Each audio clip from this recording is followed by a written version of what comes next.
everyone. Welcome to Silence of Shadows, our Vampire the Masquerade 5th edition live show with all of these lovely faces here. How are you guys doing today? Pretty good. Can't complain. Pretty good. What was that, Mathis? You're like, It's going to be an interesting session. oh, he's look at him just like I'm just flipping through his researching. I books. got my been books. I prepping. got all my books in, so I'm like, I've been flipping through full things. Kind of. Mathis mode now. Math is Yeah, full yeah. prepping before the show. The I whole was reading cam about- mic check. He's just been like deep, I'm just deep in reading. there. Yep. This is bad for us. It's bad for us. I thought Got I my would show you rules. guys my face instead of being an ominous voice. I was like, oh yeah, I could just turn my Yeah. camera off. Yeah, you could. You could just do that. We'll get through all of the shilling and things, and then I will toss it over to a lovely Chad, that was mean. Maggie making a cameo. But That was don't worry, actually Maggie pretty is good. always with us so long as Ava's still in the show. That's true. Oh, There's always Cammy a part of is always there. She is that soul. Yeah. That sliver of her soul is forever within Ava. Yeah, I think, true. like I've said before, Cammy would understand. That's the thing, because she She had did to do herself. that. Yeah. She literally had to She's do like, the I same get it. thing. Okay. But in front of Ava. So, it's a thing. It's true. First and foremost, we have some announcements. Of course, we want to thank our lovely supporter today, which is Philip. Thank you, Philip, so much. Give some roll love in chat to Philip if you have the emote, or just type it. Everyone can be part of it. And if you'd like to support an episode just like Philip, you can become a patron, patreon.com/roll4it, where you can become a legend tier and above. And not only do you get to support an episode, but you get to play in a privately GM'd game by one of our lovely cast members. And out on Patreon right now, we have our interview with Sheepdog. I highly recommend going to check that out before tomorrow's episode.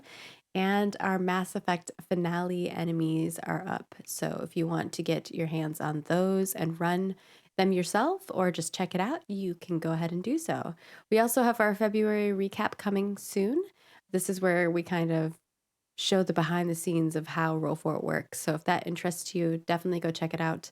And last but not least, we have The Last Stitch returning for season 2 tomorrow. The season 1 cast will be returning as commanders, and we're going to have a whole bunch of troops under their command, played by a whole slew of guests.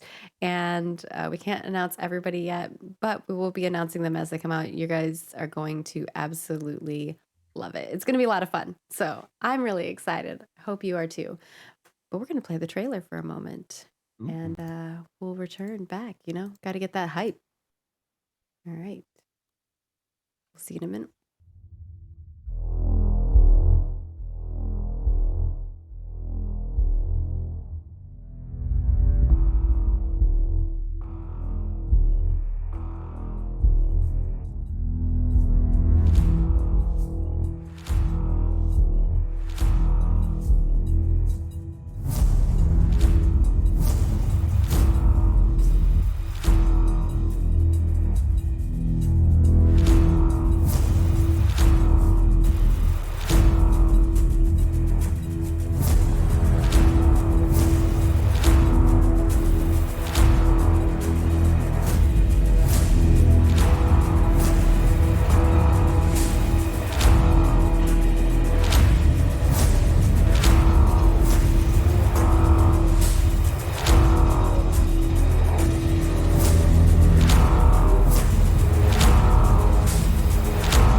Hello, and we are back. We hope that you enjoyed that trailer. Of course, we're really excited. Tune in tomorrow, same time, same place as always, 10 a.m. Pacific, 6 p.m. GMT or UK time. And you can watch it right here, twitch.tv/roll for it. I might be biased though, because I'm also on it. Shield Only a little. wall. Yes. Anyways, the other ways that you can support us beyond our Patreon, but Patreon is definitely the best way for you to get a return on your investment because you're going to go get like a whole bunch of cool rewards and goodies. We're actually going to be putting up a survey soon to see what other kind of things you guys would like to see. But yes, go there. Beyond that, you can become a Twitch subscriber right here on Twitch, twitch.tv/roll for it. And you get some cool emotes as well as access to our videos in advance. And if you would like those emotes over on our YouTube channel, you can become a YouTube member, which allows you to get the emotes as well.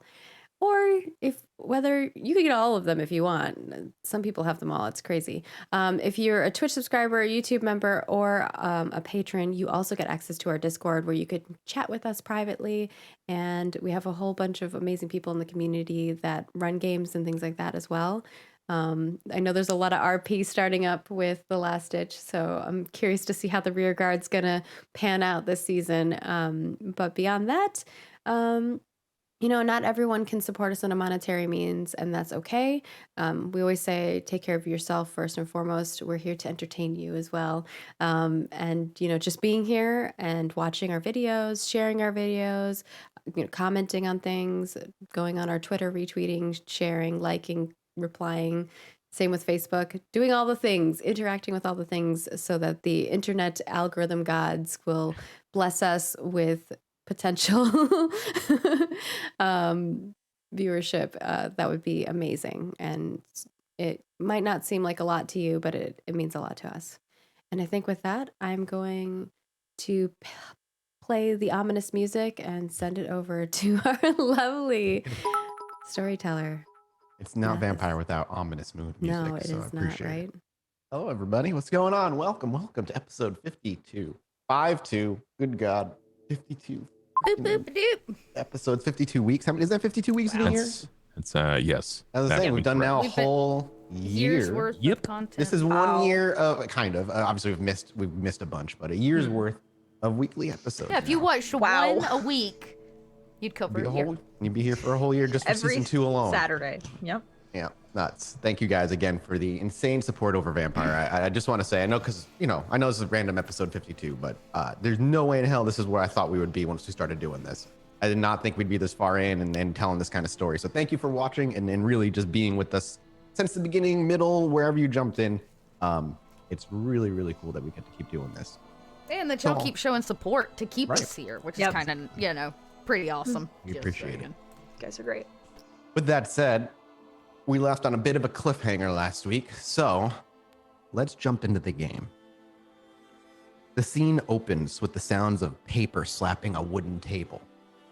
From that, the camera is very focused on a manila envelope with papers spewed out to the very top.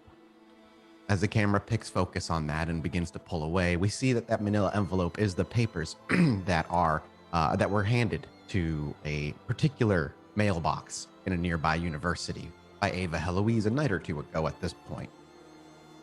And as the camera continues to pull out, we see that this is a small little living room of a similar quality that you guys were in when you were in this apartment area last time around to see Mr. Jackson, though not the same one, and certainly not as large or grandiose. The front door opens as Mr. Jackson walks in, followed by Cretius and the 3 of our wonderful and familiar coterie. The door shuts behind it, and the 5 of you are left alone in this room. No guards, no mortals, no ghouls. Just you 3. And it is Cretius who slaps that manila envelope on the table, tossing it haphazardly before standing behind it and taking a seat in a large, comfortable chair, while Mr. Jackson stands by his side, not taking a seat and looking at the 3 of you. There is, of course, a long couch and a couple of chairs for you to take a seat of as well. Does anybody take a seat? No. Do they sit? Cretius did. Jackson did not. Yeah, Ollie will Oh. stand. That's tough. For once, Ava will also stand. Okay. She won't immediately take a seat. Dude, if Krisha sits, Dakota sits. Okay.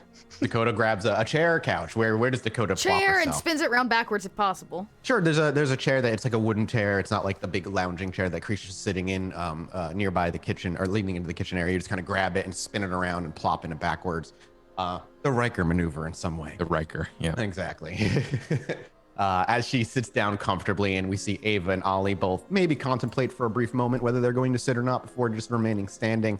Cretius, being the first one to speak up, his voice a little gruffer and certainly a little older than that of Mr. Jackson in the way it's got a more of a quiet, gentle sound to it. Which one of you would like to tell me what this is about? He leans forward, is more of a portly man, and as he lays his index finger on the manila envelope, he slides it across the wooden table to the other end, to where you three would be. He leans back, the leather chair creaking under his weight, his long beard falling onto his stomach as he crosses his arms under the beard, rather. Out of game. Yep.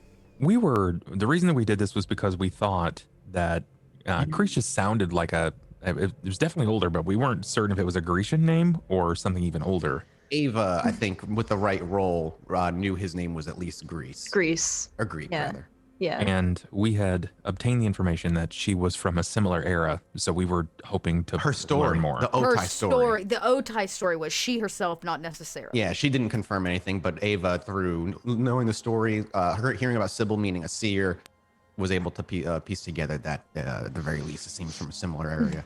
We've also just been told that he's really heckin' old, so there's just the maybe he knows more about Sybil than we do simply because they have a shared timeline at some point. And we knew that Sybil wasn't necessarily a name as much as it was a title. Correct. Yeah. There Okay. was that was I think was Seer. told to Ava that Sybil was a title, it meant seer. Okay, then I'll offer as much information. If he's extending it across, then I'll take it from him. Yeah, he slides it across the table with his index finger before, like I said, leaning back in his large chair, crossing his arms under his long beard, and kind of just looking at you through the brim of his nose and eyeing each one of you. Well, we didn't know the best means of reaching out. And this was admittedly a short sight and a longer game, but we were hoping to learn.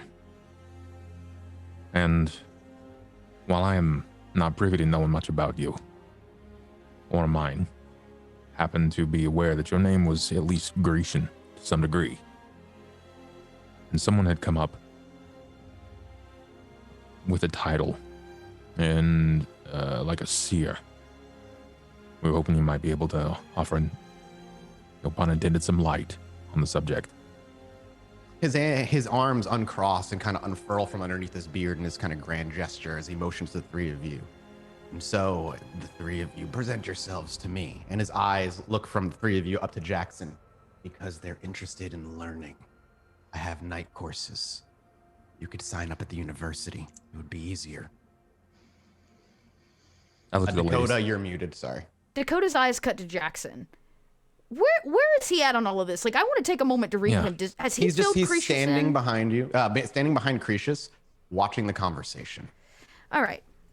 Okay. Dakota sees this and she says, "It's less quaint than that." Nods. Be direct or don't waste my time, children. As we have very openly spoken to Mr. Jackson, so I will do the same to you. About 10 years ago, it came to our knowledge that the prince was up to no good. Specifically, an interest in a box that I delivered to her doorstep. Inside of it was a shadow. It connected itself to her. Later on, we learned that she is working with an ancient kindred. With Methuselah. insight, all of you, as Dakota is speaking. Dakota, you can keep talking. You can make that roll, obviously.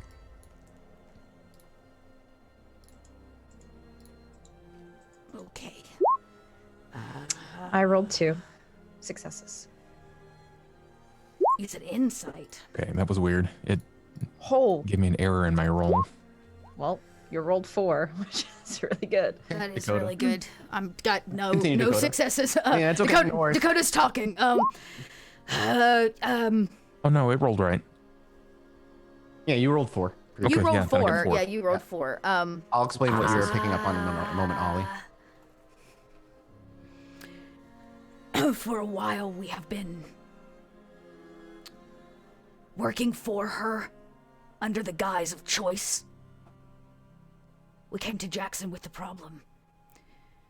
She's growing in power and planning something, and she's very close to actually making it happen. There's a very tense, obvious silence that sits as you continue to explain this. Ollie, as you watch, as Dakota is speaking, you watch as his demeanor changes. It's extraordinarily subtle. But you're very good at picking up subtle body gestures, changes off of crime bosses. A lot of them like to stay stoic and focused, but you watch for the little things, the shifting of the shoulders, the raising of an eyebrow, the tensing of his muscles as his arms get closer. The more she talks, the more upset might be the word that he seems to be getting. And when she finishes, he looks up to Jackson, raises both of his eyebrows and back to the U. Jackson never looks away from Cretius at this moment, as Cretius looks to the three of you and then back to the lingering eyes on Dakota.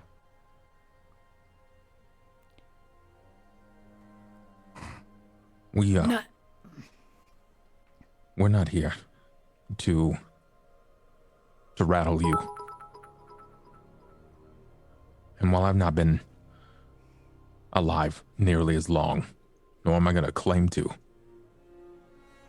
I've become incredibly perceptive at reading the room.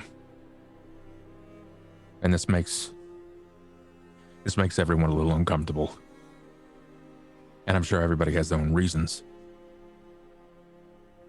But we decided to take a leap. Because while you may not have firsthand experience with this person, you could at least offer us insight to dealing with our problem. And those pages there that we printed, they talk about a seer and a title. It talks about Sybil.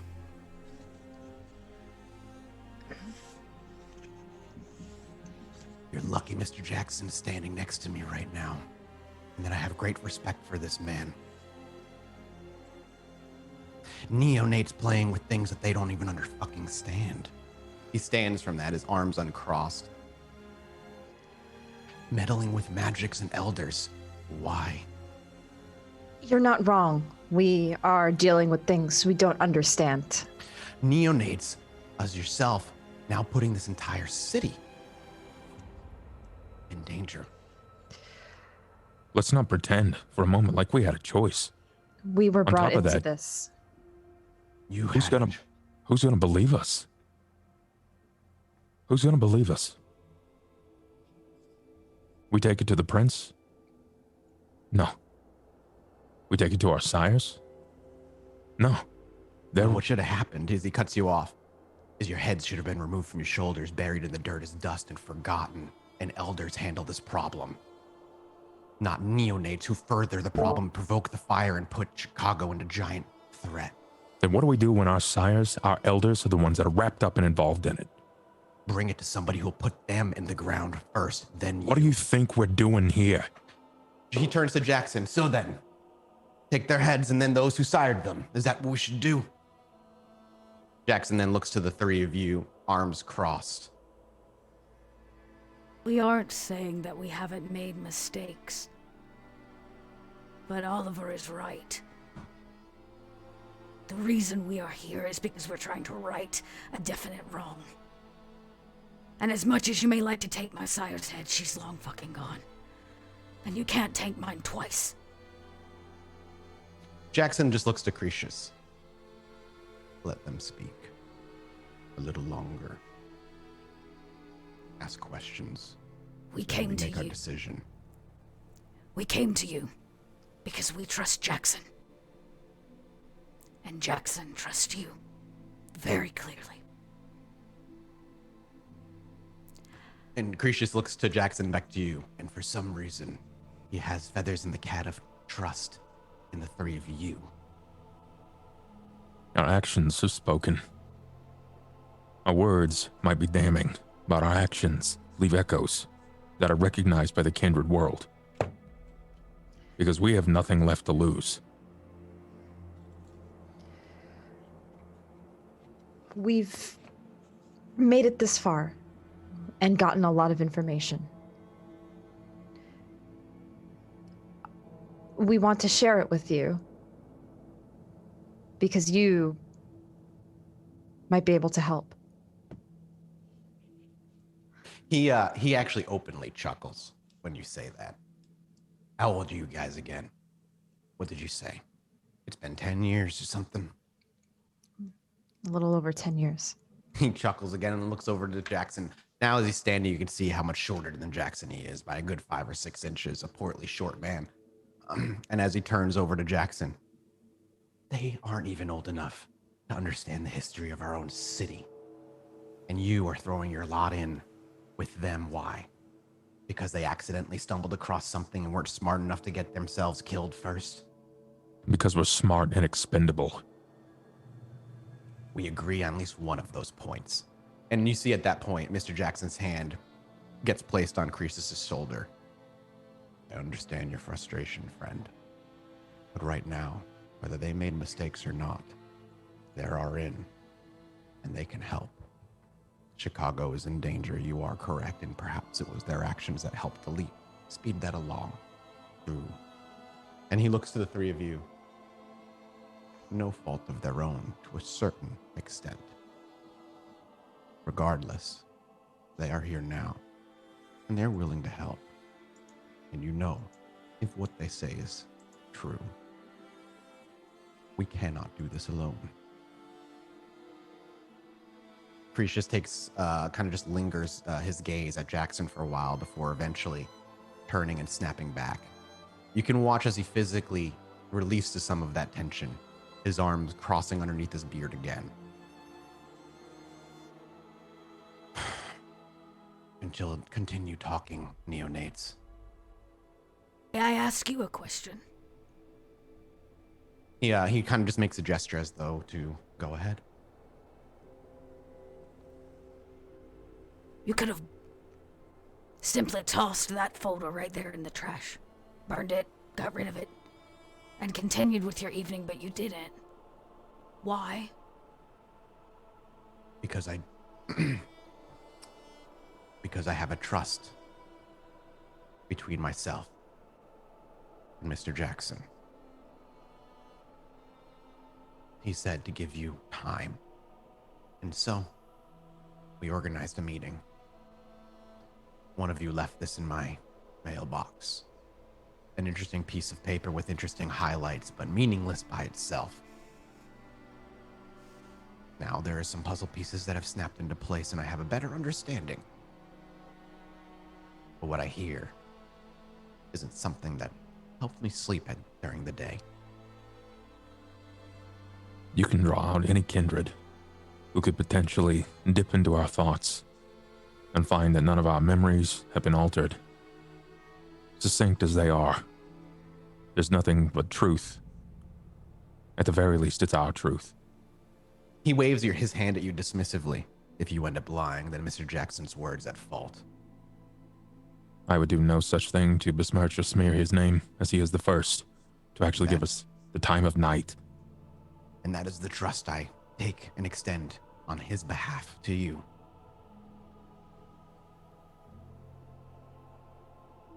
There's something far greater that sleeps beneath the city than us, and we recognize that we are not on an even playing field.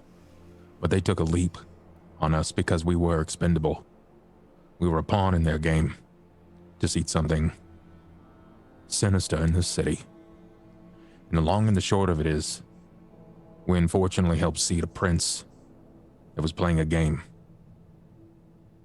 A very different kind of game. I'm aware. I watched rather. On the sidelines as Bella was sad, understand. There are And I look to Jackson at this point. There are other on the council that are aware. Though I have no idea where they stand. The Primogen for the Nas has moved so under the guise of it being the best for the Nosferatu that it leaves them standing in the city. And he believes that he will continue to move for whatever is best for the Nosferatu. He he takes that in and he's like, if you want my humble opinion, what's best now is for the three of you to step out of it and leave it to the big boys and girls to handle. You can say the big boys and the big girls, but it's gonna be a real ugly epitaph when you realize that we're the fucking index. We're the pages that lead to everything, so ask your questions. How can we help you as the big boy and big girl on the playground if you're gonna make all the big moves? A simple one then. What keeps you locked into trying to get this fixed? Why not give me everything you know and try to live your nights as peacefully and quietly as little neonates should? I respect your position as a Primogen and far surpassing every elder that I've practically met up to this point. But neonates, the city moves on the back of us. And it's what sat the prince and brought the La Sombra into the city, even without us knowing. He makes a kind of a gesture to the wider area, even though there's nothing there. And great maneuvers and decisions, all of those have been so far. My answer to that question is very simple. We're the reason it happened, so it seems responsible to be the ones that help fix it. He'll nod to that. We're also Foolish, but at least I can accept that. both of them are right. We have many times gotten our hands dirty, and we're not afraid to, and we're not afraid to take action when it's needed, while some may sit back. So it's all honor, and for the glory of our wonderful city here in Chicago. No, then. fuck that. It's been survival through and through. Everything that we've done has been because they said that they'll take our fucking head and they'll put us out in the sunlight. And also, we don't want eternal night, because then we all die. He holds up his hand. At the jump from losing your heads to a theoretical possibility. Yeah, it sounds very theoretical, but Becoming we're thinking more and it's more plausible. reality as we see more and more things happening in this city Say it with again, the prince. then. What is that threat? The names you need to know. Vitel, There's a moment he takes these and he shakes his head. No. Madison, Eternal night. Eternal night. courtesy of Vitel, of Sybil, and it's all happening in Madison. His quickly spins, and it's facing Jackson before Jackson holds up a hand before Cretius can say a word. Every word that falls from their mouth, Kevin, brings us closer. They should have been killed years ago. Jackson doesn't make a maneuver. He doesn't say yes or no. He just keeps his hand on his chest. We're learning. Let them continue. I know how frustrating this is. Cretius Right. once again spins back.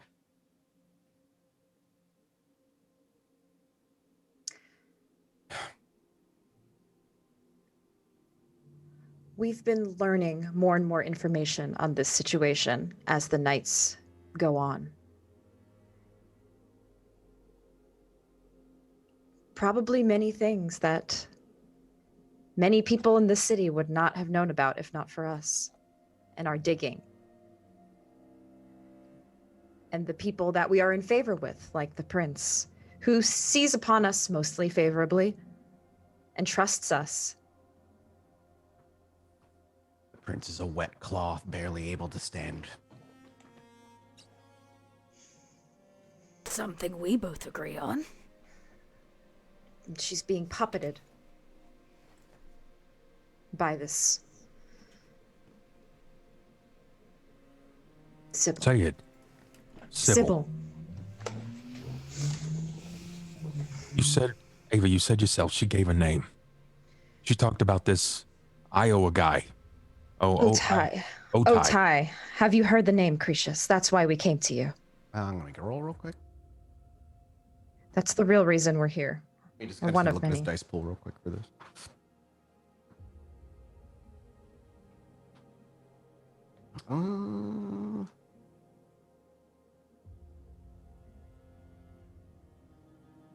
He's gonna have. Oh God. I bet he's a history 10. teacher. I assume Probably a has a ton large of dice dice. pool. Oh yeah. I'm just gonna see if there's no special. Oh yeah, no. He gets a 11 dice pool. Cool. Wow. Okay.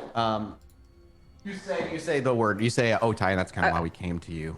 And there's a moment where it seems as though his eyes kind of look to the ground and his brow furrows before he actually snaps back up to the four of you.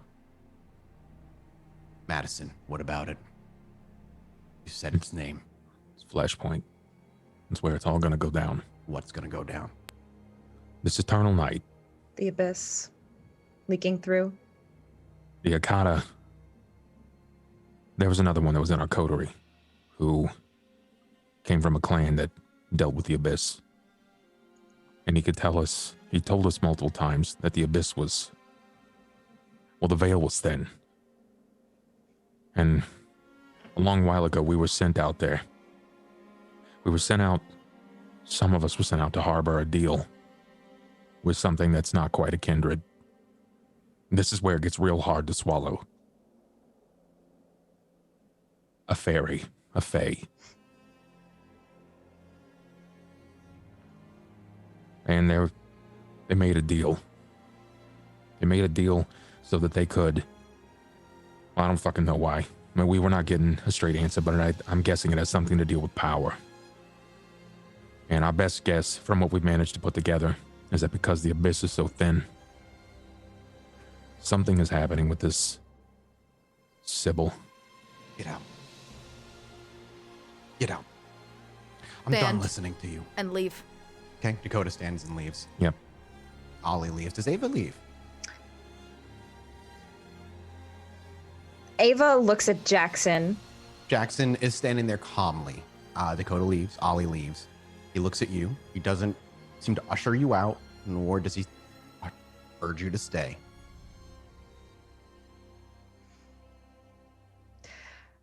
Want to know what Ava's going to do. Ava looks at Cretius.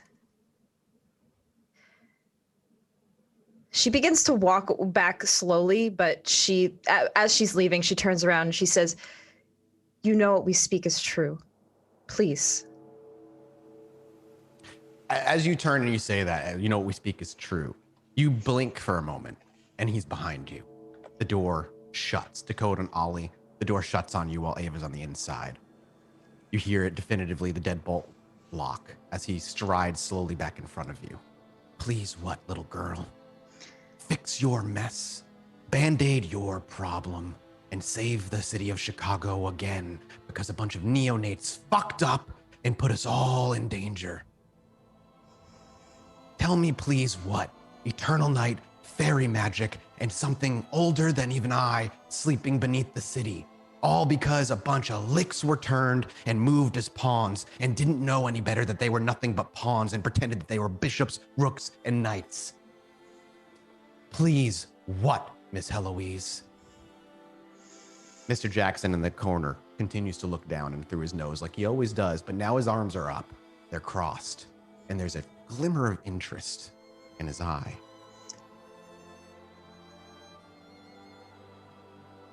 You're a history teacher. Professor, I get history lessons about this every night from the prince. You may be one of the few people who can really help us. He takes a step close to you, really closing that gap a little bit further. Continue.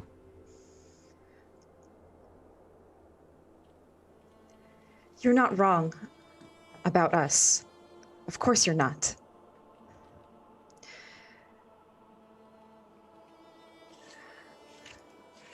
We will leave. But we need you to heed these words and consider them. And look beyond the fact that we're just a bunch of licks, a bunch of neonates, whatever you want to call us.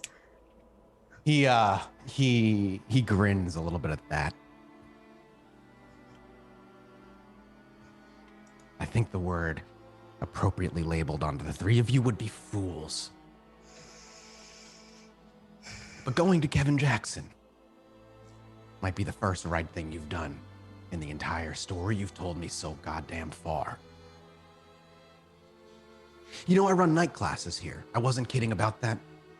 For mortals and kindred alike. Teach them how the city works, higher-ups, who to report to, etc. But done you well. I would have enjoyed seeing you, class.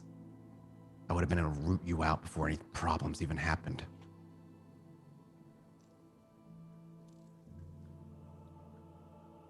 Why does the prince talk to you?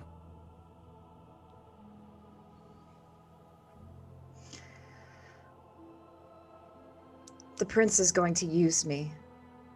Use my body. After all of this happens.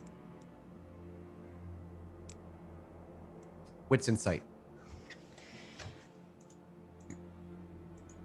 Remember, guys, recover half your willpower today. Yep. I got 2. 2 successes. Would you like to re-roll 2 of those or no? I'm running a little short on the willpower. Yeah, you kind of gave you kind of used a lot last. I stretched week. it, last So you want to session. stick with what it is? I'll stick with the 2. And I'm sorry, what was the word you said exactly again? She wants to use my body. Oh yeah. After all of her plans are done. You watch for a minute, where his obscene demeanor, the anger on his face, seems to flash away momentarily, very briefly. He turns his head to Jackson. Leave us.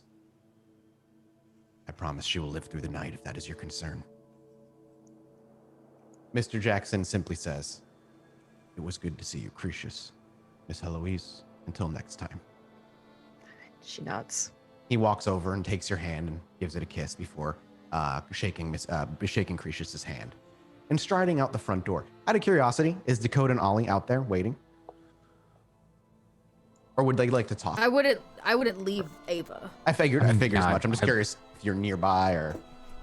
I'm not gonna leave, but I'll stay in like the foyer or whatever is out there. Sure. Yeah, there's a foyer area. And as you actually can hear the door open and the strides of a single pair of feet before Mr. Jackson rounds the corner.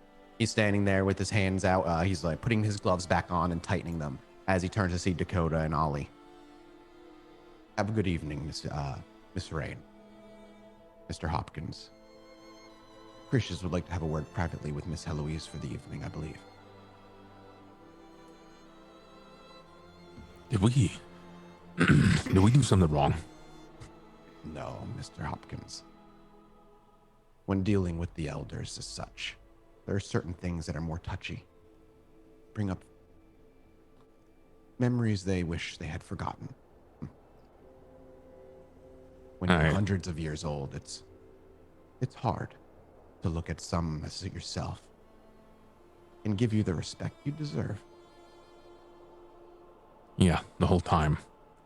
Kind of felt like I was looking in the mirror.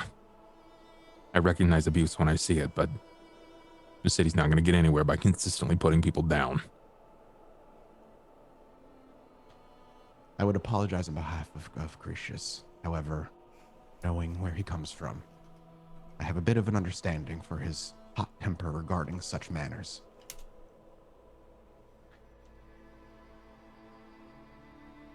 Ava will be safe. He gave me his word.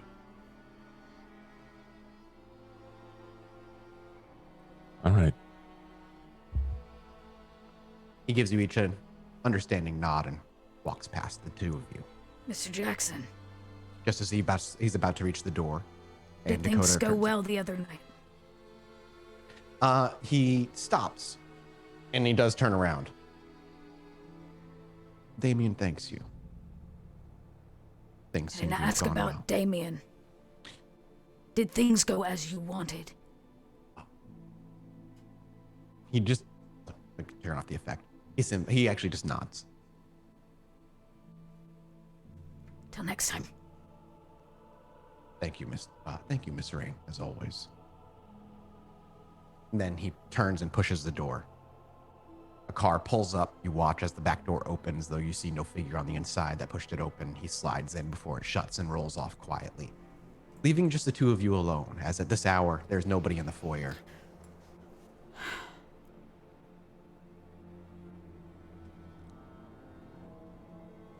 So, what now? Well, maybe we should do like Chris said and fuck off for a while. He doesn't want neonates helping.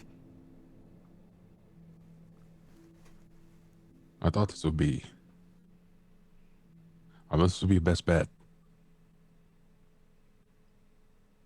Maybe it will in the long run. The fact of the matter is, we fucked up, Ollie. All of us, years ago. And regardless of whether or not we were forced into it, it's still the burden that we bear. Yeah, I know. And the It would fact just of the be matter nice. is, he's fucking pissed for many reasons. Because he didn't know, because we brought it to his doorstep, which means now it's also his problem, even if he doesn't want it to be. Even if he doesn't want it to be. Knows. So, of course he's fucking pissed at us. Well, he can be shitty all he wants, but just because we're the ones with the broom and dustpan doesn't mean that his ignorance is going to save him here. No, I don't think it's that. As Say we had taken that box a decade ago.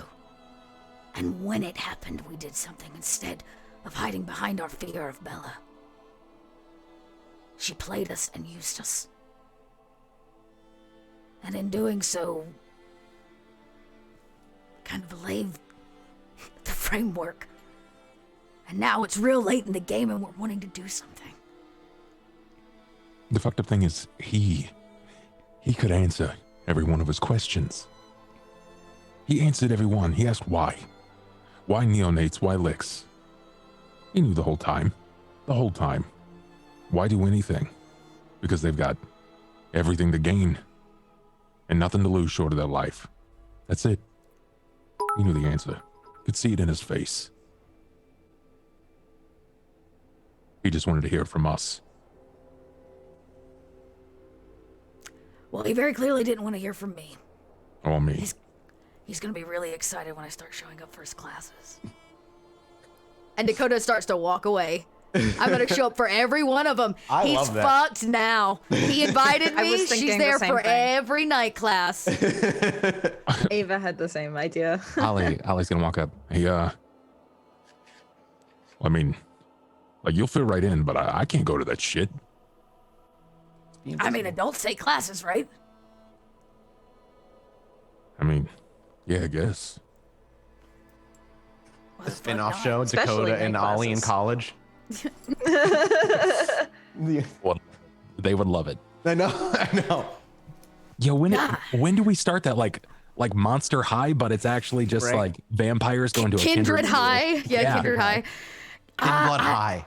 Oh God. I'm just saying, oh my god, that's a different show for a different day. It's Right. like Degrassi meets Oh my God! World In of April, Darkness. all right, listen, Maggie. April 1st show, Thin Blood High. I'm just write that down. there I would is. DM that. I in a will heartbeat. play a fucking Thin Blood. Okay, yeah, Dakota just says, no, yeah, I'm gonna go troll every one of his classes now. Hey, do you still have that card for Sovereign? Is that something you got, or didn't? Was that Ava that had that? I would think Ava was given the card by Sovereign. One of you. Has Nobody it. gives, yeah, that would not have been something given to Dakota, I don't think. if that's something that you want or want to use, I'm not gonna, unless specifically like Ava's like, I have it, nobody else can have it. Who cares? Maybe we just kept. We might have just kept it behind a desk. It's probably at the theater or theater. something. It's probably at the theater. Fucking Rolodex. Yeah, we basically. Dude, are you kidding? You laugh, but Ollie thinks for a moment, and he's seen so many nos in the sewers with Rolodexes. Like seriously, they pop it out, looking through their We names. can't keep. Yeah, not everybody uses. Tech is stuff. hard. We gotta use Rolodex. Okay. So as Dakota walks, oh no, Ava, Ollie, do you want to do something with that? Are you looking for? If there's a moment here that you want to chase, then chase it. I think I might contact Sovereign because I want to start laying out some grounds. Sure, no problem. As Dakota walks away, the camera hard cuts back into the apartment. Precious walks from the door as Jackson leaves, and he just points at the couch. Sit, Miss Heloise. Ava will sit. He walks to his chair, but looks as though he's going to sit, turns, but never actually sits down. Are you a fan of philosophy? I find it interesting, yes. How about the art form of debate? I've never been quite good at that aspect of rhetoric. I'm more of a people pleaser than a debater, but I like to watch. As is your kind, typically. Doesn't mean that none of you are not capable of such things. Very true. Regardless, sit down and tell me what you said again. She wished to what with your body? She wants to use it. I don't quite know the details, but that's what I've gathered from the things that she's told me. The lessons she's given me. That my body may be her vessel or something, or I don't really know. She tells me history of a willing and unwilling servant, that her and I are very similar. As you speak, his eyes never break from yours. He intensely stares into your eyes, and even as Ava looks away and maybe even looks back, his sight never breaks. His eyes continue to narrow. You're right in that I don't fully understand everything that's going on, but there was a time where I was a bit more connected to all of this. What do you mean? I had a connection to the abyss. But it's been severed, thanks to the help of a certain Tremere. Yeah, he scoffs when you say Tremere.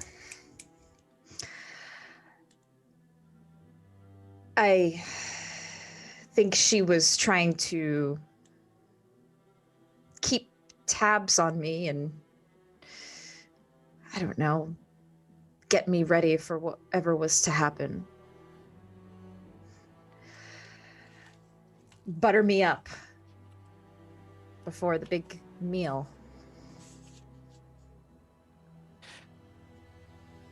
As Ava kind of like says that, almost a casual or nonchalant way to bring down the tensity of just everything you laid forward. And you stop there, and you don't speak any further from there. Cretius just watches. He just stares at you for a while. Can I get a wit's insight? Okay.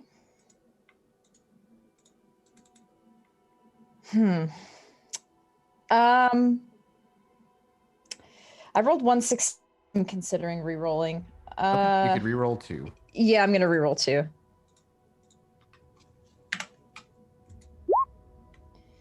All right, I got 2 successes. 2 successes?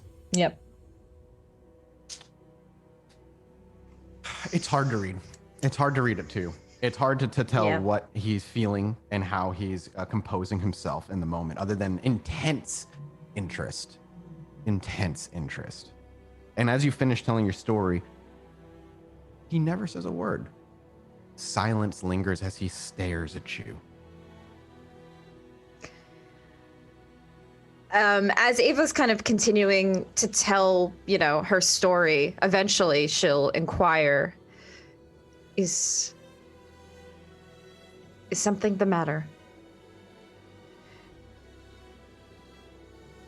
To be honest with you, Miss Heloise, I'm debating whether to remove your head and break my promise to Jackson.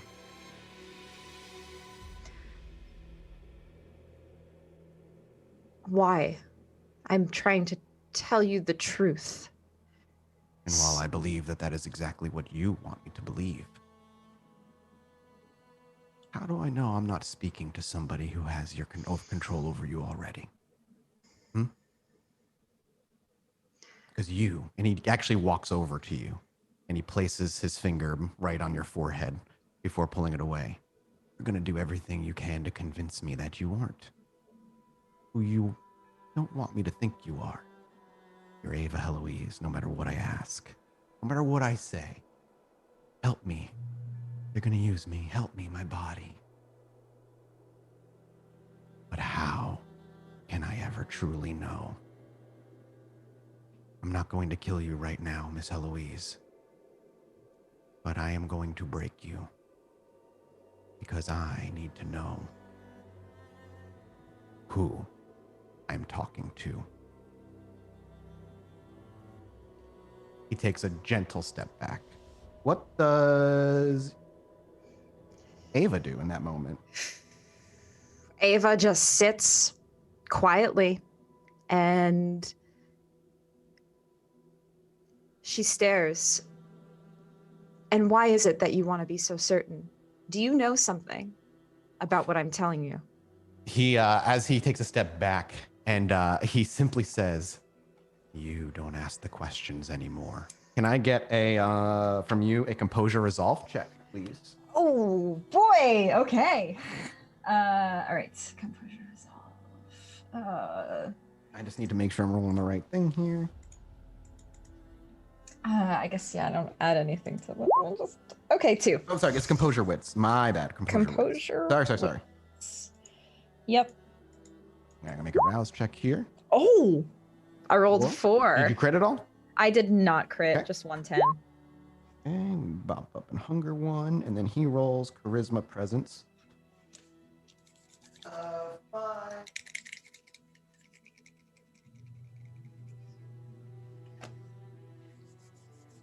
Okay.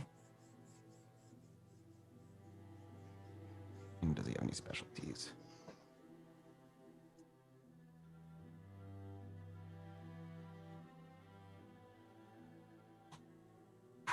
Let's see what happened. Oh, I crit. Oh my god. I rolled every one of those was a success except for 1, and I rolled 2 10s. Oh, Jesus Christ. Oh no! Good God. Luckily, the last 2 die, the last die was the hunger die, so we didn't roll a crit on that. It wasn't a messy crit. He just simply crit. Okay, let me just see. This run lasts about 1 hour per point margin of win. Let's see.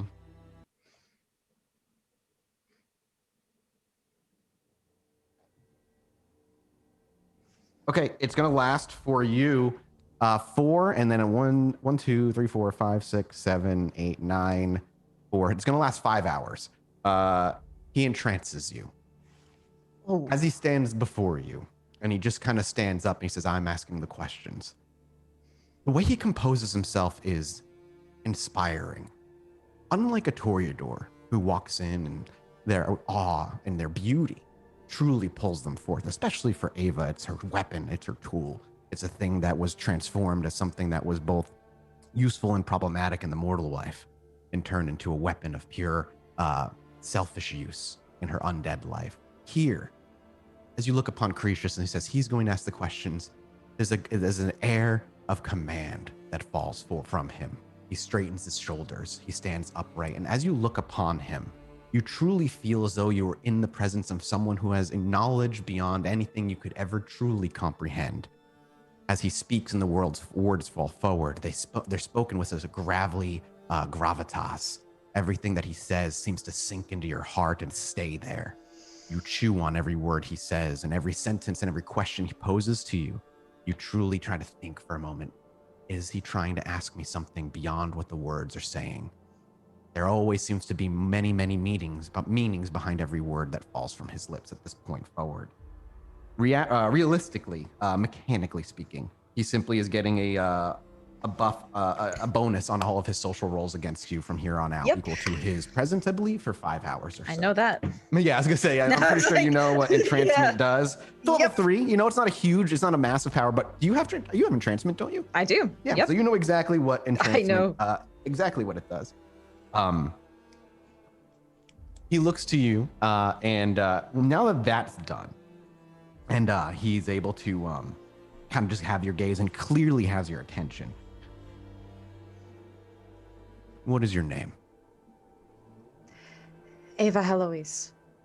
Your whole name. Does Ava have a middle name out of curiosity? I Did don't you think ever I give have Ava a her middle name? Okay, No. cool. So just Ava Heloise.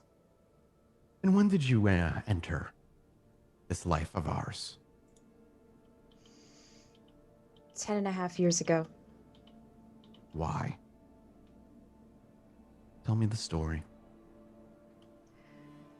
You can roll if you choose. If you are just to give you Tracy the keys here. You're welcome to try and like resist and whatnot if you choose to. I don't know if Ava would choose to. At this moment, she wouldn't. No. Sure. Tell me the story. He strides over into the nearby kitchen area. A kettle. He puts a kettle on before walking into the chair and sitting. For years, I thought it was because I was brought into this world from a sire, a person that I worked with, because she saw something in me that she liked. But I later learned in life that it was because I was sick and my brother was trying to protect me. And when did you meet the prince for the very first time? Do you remember? I'm like trying to see if I do remember. She's a Toreador, like myself. I met her many, many years ago. I don't fully remember the day. It wasn't anything special, but I did like her when I first met her. As he comfortably sits in his leather chair, and once again you can hear the leather creak, he crosses his arms. Did she blood bond you? No, she did not blood bond me. He leans forward, elbows on his legs, and he peers very closely into you. I ask again, have you been blood bonded?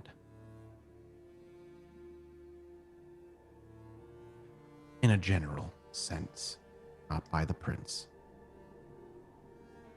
The answer is yes, technically. Yep. Okay, just wanna make sure you knew. I'm just, Ava would answer.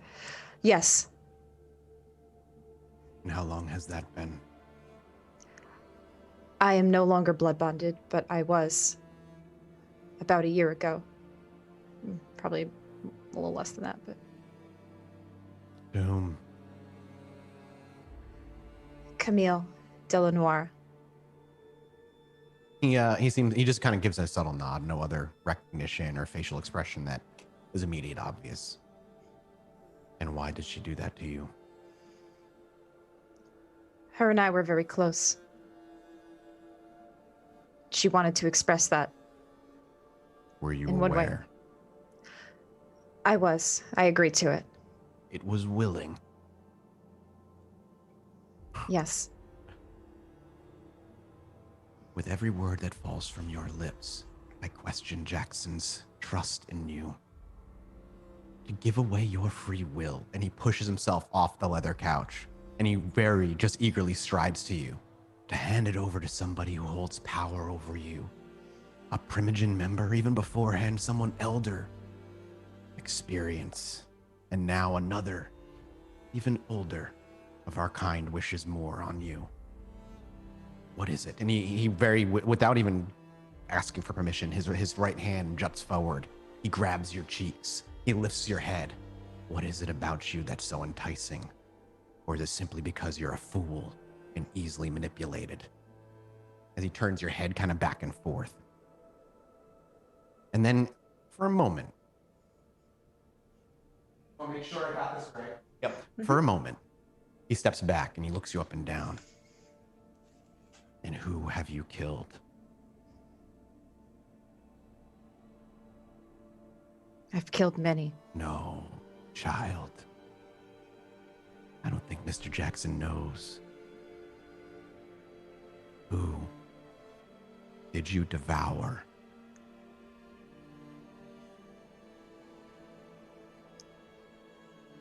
I can smell it on you. Jackson knows. Okay, cool. Oh, Well, then wait, Jackson did not tell Cretius. Take that. We as a told piece him of in information. our last big meeting. We told him. Cretius says that still.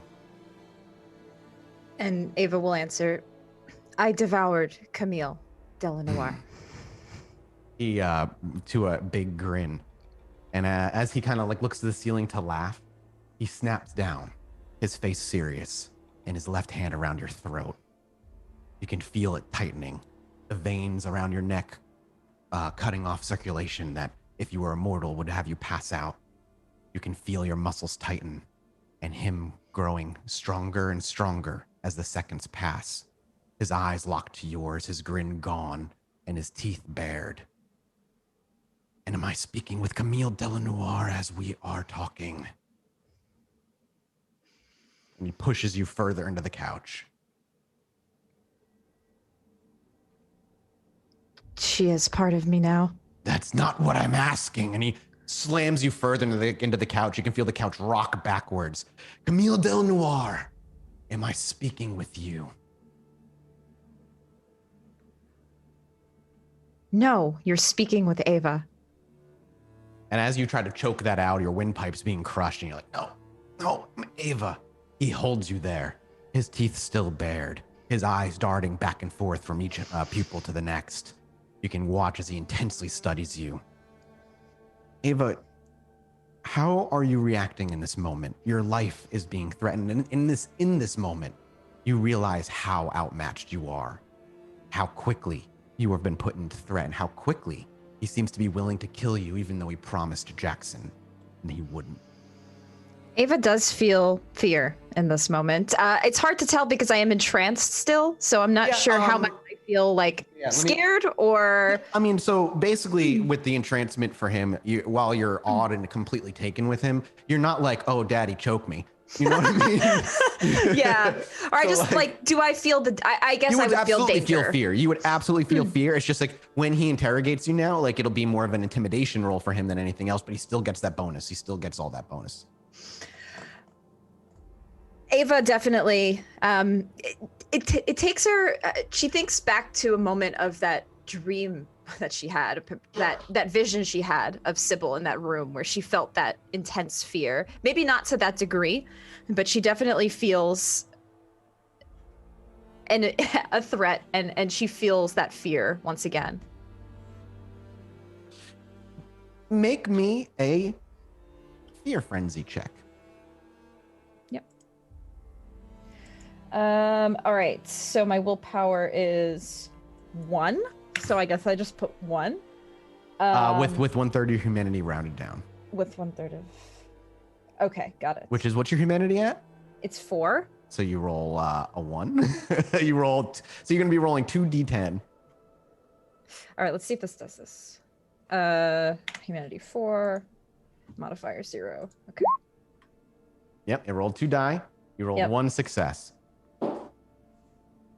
Let's read what Fear Frenzy does again. I think you're just trying to run away as fast as you can. You're not going to fight him. Or, I mean, you might, but you're not going to win. Yeah. Well, that's not necessarily true. You could roll really well, but I don't think that's the case. Let me just double check. 219. Oh, it's so good to have my book back. Alrighty. Hunger Frenzy, no. Fury, no. Terror Frenzy. Let's see. It's a Rot Shrek test. Terror Frenzy means that when a threat like sunlight, open flames, confront a vampire, blah, blah, blah. Grave damage, you just try to run away from the danger without regard for anyone or anything. So, Ava, you're technically being grappled.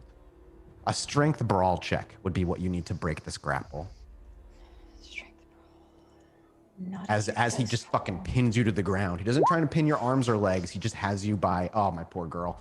Not a huge dice pull there. So No, that's 0. fine. That's expected, honestly. I just want to make sure we get the right rolls here. I mean, you guys don't really know Cretius's past as well as like, you know, what's causing him to do like this shit, but he's not a fully stable man. for similar reasons, though, which is why he wants to talk to Ava. Mm-hmm. Okay, he's going to be rolling strength brawl. No, he actually does not have anything in brawl. So he just has strength roll, which is still more die than you, but Yeah. yeah, 3 successes versus your 0. So we watch as he stares at her, chokes her, asks her these questions, and then just pins her there. Again, you can feel your trachea and your windpipe almost collapsing underneath it. We watch as Ava's eyes for a moment. She tries to choke forth the answer, but she looks terrified and the eyes widen as she realizes Cretius has no plan on letting go in this moment. There's a moment where the beast says, then we'll have to get out ourselves. And you reach forward with your arms, and you try grabbing his forearm and try to wrench him off, maybe even quickly scrambling your fingers of your right hand, trying to get underneath his, desperately trying to peel him off like something that's just gorilla glued to your neck. And even getting under one, he's able to just snap the finger right back into place. And his look on his face stays stoic. He watches as you panic, as you scramble, as you desperately try to break away. Can I get another strength brawl check? Yep. He is technically, Bob, he's technically not a true hot because those rules don't exist in V5 yet. And I don't know if he would be. Again, another strength brawl with the 0 successes. Not breaking from this. I just rolled a crit. And as the further you struggle, the further he keeps pushing you down. And as you try to kick up and actually try to stand and try to maneuver, as you kick up, he lifts you up as you push up, kind of using your momentum against you. And without much of a struggle, he then just kind of slams you into the ground of the open area between the couch and the table, laying his weight and his strength into you. Now, even though you're in a fear frenzy, the force he's using, while certainly overpowering, it's not like Ollie. Ollie's thrown you around before. We've seen Ollie take Dakota down. It's not the same feat of strength here. It certainly seems effortless to the mortal eye, but there's definitely more struggle going on between the two of them than, say, somebody like Ollie or somebody who has potence at a huge level and is using it. But once again, with a crit, Ava is put to the ground, completely scrambling as he continues to watch you, but you're not really aware of what's happening anymore. It's pure panic, pure red. You just need to get away. Your beast is saying this is your end of nights. If you do not leave here, you will not see the next night. But he continues. You're going to get a bonus of +2 against this next ability because you are currently frenzying, but I would like to double check real quick one thing. Because he's going to try and just stop you from freaking out, basically. Okay.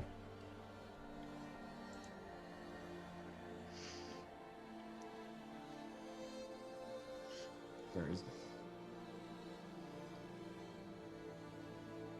Okay, give me a... Okay, you're going to get an intelligence resolve with a +2 to this. Okay. +3, sorry, +3. He's going to rouse. Intelligence resolve. Okay, do not get any hungrier.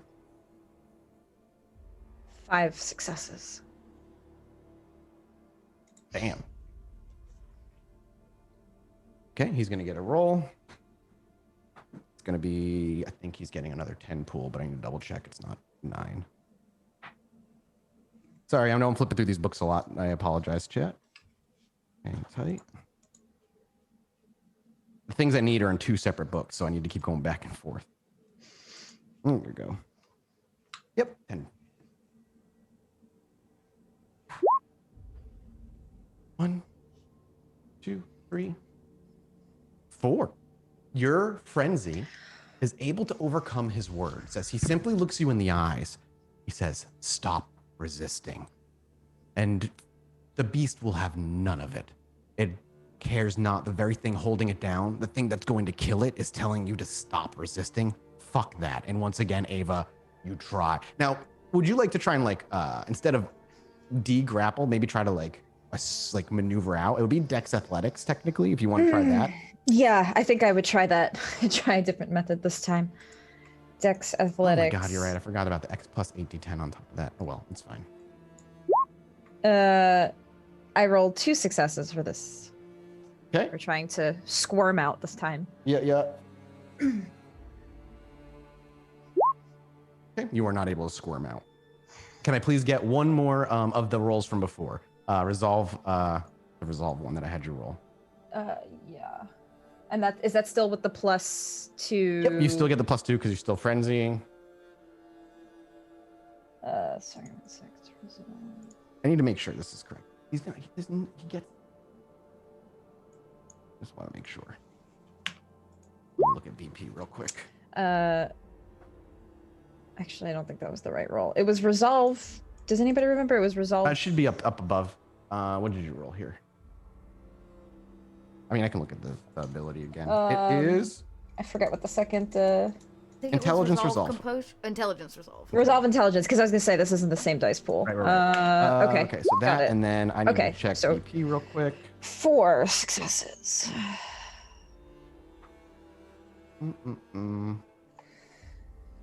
215.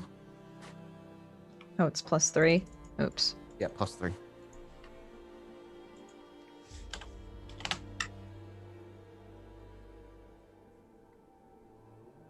Oh, here it is.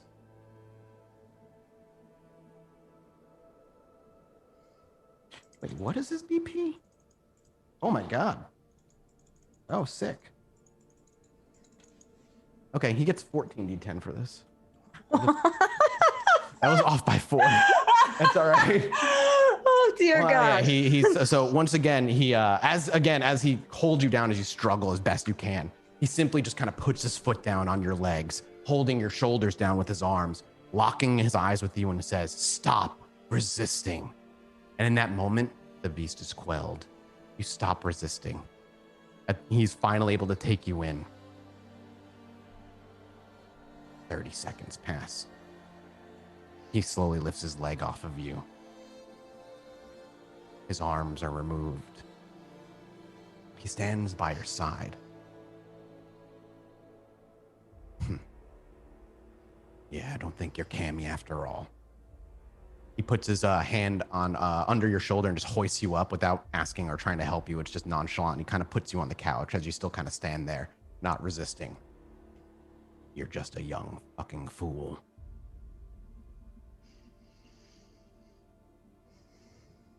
Why? Why your body? Why you? I'm still trying to figure that out. You want to know my best guess then? That's why I came here. Like every other reason you've been being used. You're young. Easy to circumnavigate and supplant. The older the kindred, the stronger their will. Eh? Someone like you? If I had you devour me on this very night, that body would be mine and no one would ever know.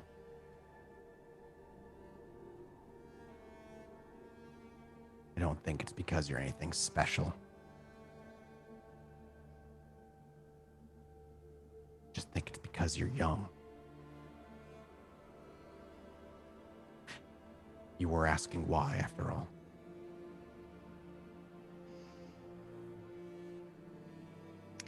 Maybe you're right. She's led me to believe that I have something special. But maybe you're right. It is just because I'm young and dumb and weak and easily manipulated and exploited. And you think with time you could get out of her thumb? That's what we're trying to work on right now. It's my only chance at this point. No, that's not what I mean. Remove all of the extenuating circumstances. Put yourself in a hypothetical situation for me. If you didn't have your coterie, Jackson, and help, do you think with time you could get out of her thumb?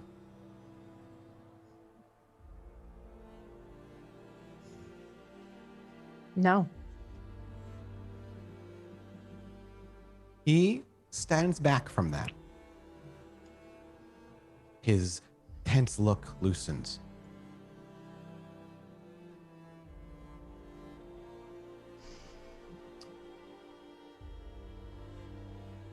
That's the first intelligent thing you've said to me all night.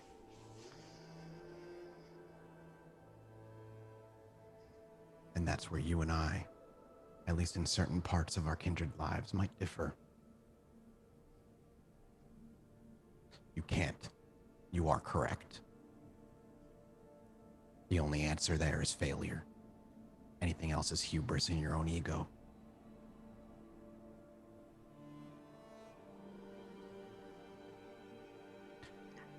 I am going to help.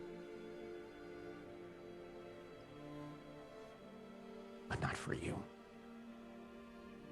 And not because your coterie needs it. And not even because Mr. Jackson asked. Then why? If I may ask. Because no kindred, no matter their age, has that kind of say over somebody else. Get out. And consider yourself lucky. Should you have said yes, you would be dust right now. I don't interact with fools on manners such as this. Should you consider being a fool, I expect to see you in my classes. Good evening, Miss Heloise. And as he says that, the kettle in the background whistles loudly. He turns, even if you say goodbye, he does not pay heed to you. Takes the kettle.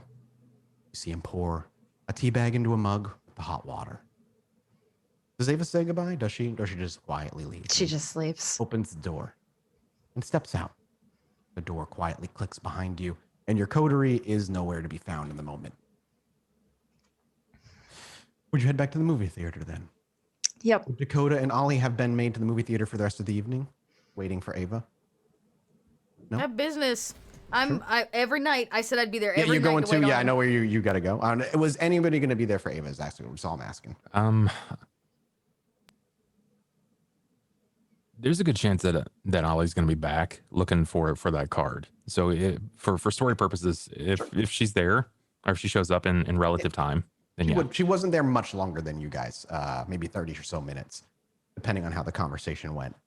And as Ollie's maybe grabbing the card and you kind of found it and you're making your way up the stairs, you hear the front door open and you see Ava stroll in. He will greet her. Hey kid. You all right? Yeah, I'm fine. Are you clearly shaken? Yeah, Ava looks a little uneasy in that answer. I just had to have a extended conversation with Cretius. And I think he just needed a little more information. Guy's kind of an asshole. Yeah, he is. But in the end, he's willing to help. He agreed to help. So that's good. What did you say that got him to shift? I told him more of my story about the prince and her wanting to use me, and that didn't settle well with him. He doesn't like the idea of people being used or bonded or connected in a lot of ways. And so he's doing that. And to keep this, as you speak, just keep in mind, you still have the echoes of entrancement still flowing through you. So there's this air of respect for him in this moment. And so for that reason, and that reason alone, he wants to stop this. So just him getting a bit more context on the situation, I think helped a great deal. Well, why didn't he want to hear from us? Seemed real keen on getting us the fuck out of the room. I think that's just his nature. You think for a moment, and it was something you said that stopped you from leaving. It was the body. I think me appealing to a side that I don't think any of us really knew about with him, but me appealing to being used is what piqued his interest. I mentioned the prince wanting to use my body. And that is where he inquired more, using various methods.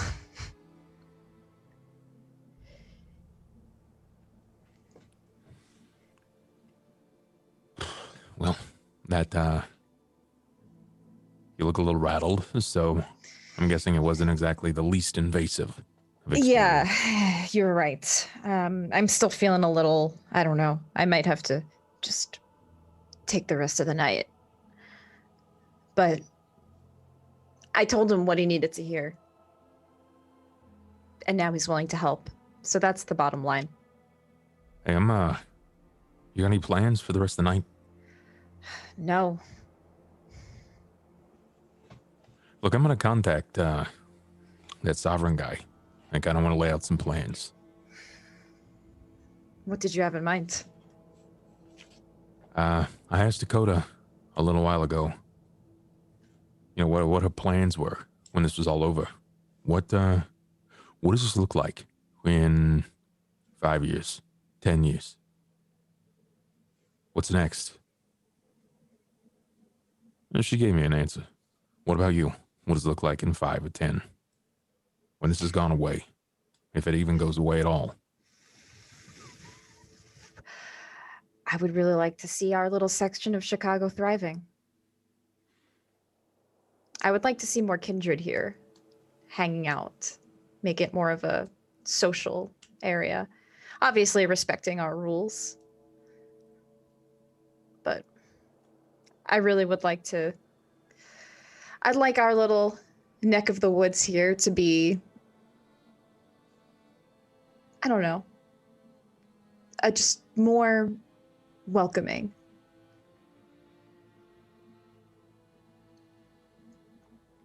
I think I want to get away. Like, not something like I want to get away from y'all, right? Like, that ain't the case. I think I want to get away from the cam. I see. Yeah.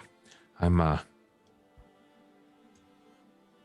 have something I'd like to bring up to Alan, to pitch for some grounds. He's been very interested in investing. And, well, I've got some bank flow, and I could pour my capital into it. But I was thinking something sort of like what Vanessa has. But with the old Ollie spin. I've always talked about, you know, the bar being a safe space, right? Mm-hmm. It's the least fucking protected and safe space that I can imagine. People constantly walk up in there with guns, not afraid to abuse powers. It's become Unfortunately, yes. a nasty place for the kindred world. But I got to start putting into motion some things and I got to do it sooner before later. So, I don't know. Alan seems to be very close to Mr. Jackson, and I don't think Mr. Jackson is going to give a shit whether or not I'm Camarilla or not. He's been very clear that he cares more about the figure and the power they hold as opposed to their position necessarily, but he's playing a field. So what is your plan, Ollie? Are you going to just... You're not going to the other side, I hope. Are No, you just... fuck the anarchs. No, they're babies. Every one of them babies. They just keep screaming because mom and dad's not paying attention to them. So more of a neutral ground, like a true neutral ground. That's right. Yeah, someplace safe. And what do you figure out? I'm going to figure out how to stop disciplines and power at the door. That's what I was... That's a good idea, actually. I don't care if I got to run through the chantry and work favors left and right. I don't care if I got to go to the Witch of the Yards and kiss her body all over, whatever makes her happy. I'll figure it the fuck out. No powers. None of that shit. No, We all that's- step on equal ground. And what about things that aren't kindred? That's a slow roll. But there has to be a place where we can lay down arms. Has to be some space where we can just be who we were before all of this. Everyone's got hobbies. Everybody has dreams, aspirations, but there's no place that we can just lay down a drink. Just, I don't know. Maybe it's, it's a pipe dream, but I think it's a good dream to have. it's something. I'll join you if you want, if you're going to pitch these ideas to Mr. Sovereign. But you're right, Yeah. it may take some time. It's going to take a lot of favors and a lot of years to build up, but we better get started now. Yeah, I was looking to take Keonta out as well. So, how do you feel about having a big cat around for a little bit? I would love to meet Keonta. You've spoken of her, and I don't think I've actually ever met her. It's kind of hard to move a big cat. Understandable. Where do you plan on bringing her? Well, a Grant can move around and he can't be heard. Keonta can move around and not be seen. Just like me. I don't really know how it works, to be honest. The whole ghouling thing, I'm not sure. It's the same with animals. But she can walk around and not be seen. Which honestly is the scariest fucking thing I can even think of. A giant predatorial cat with the ability to be invisible. That's spooky as fuck. Yeah. Interesting. Either way, that's where I'm going because I need some state of zen, and moving in that place is comfortable. I feel like I'm equal. Yeah.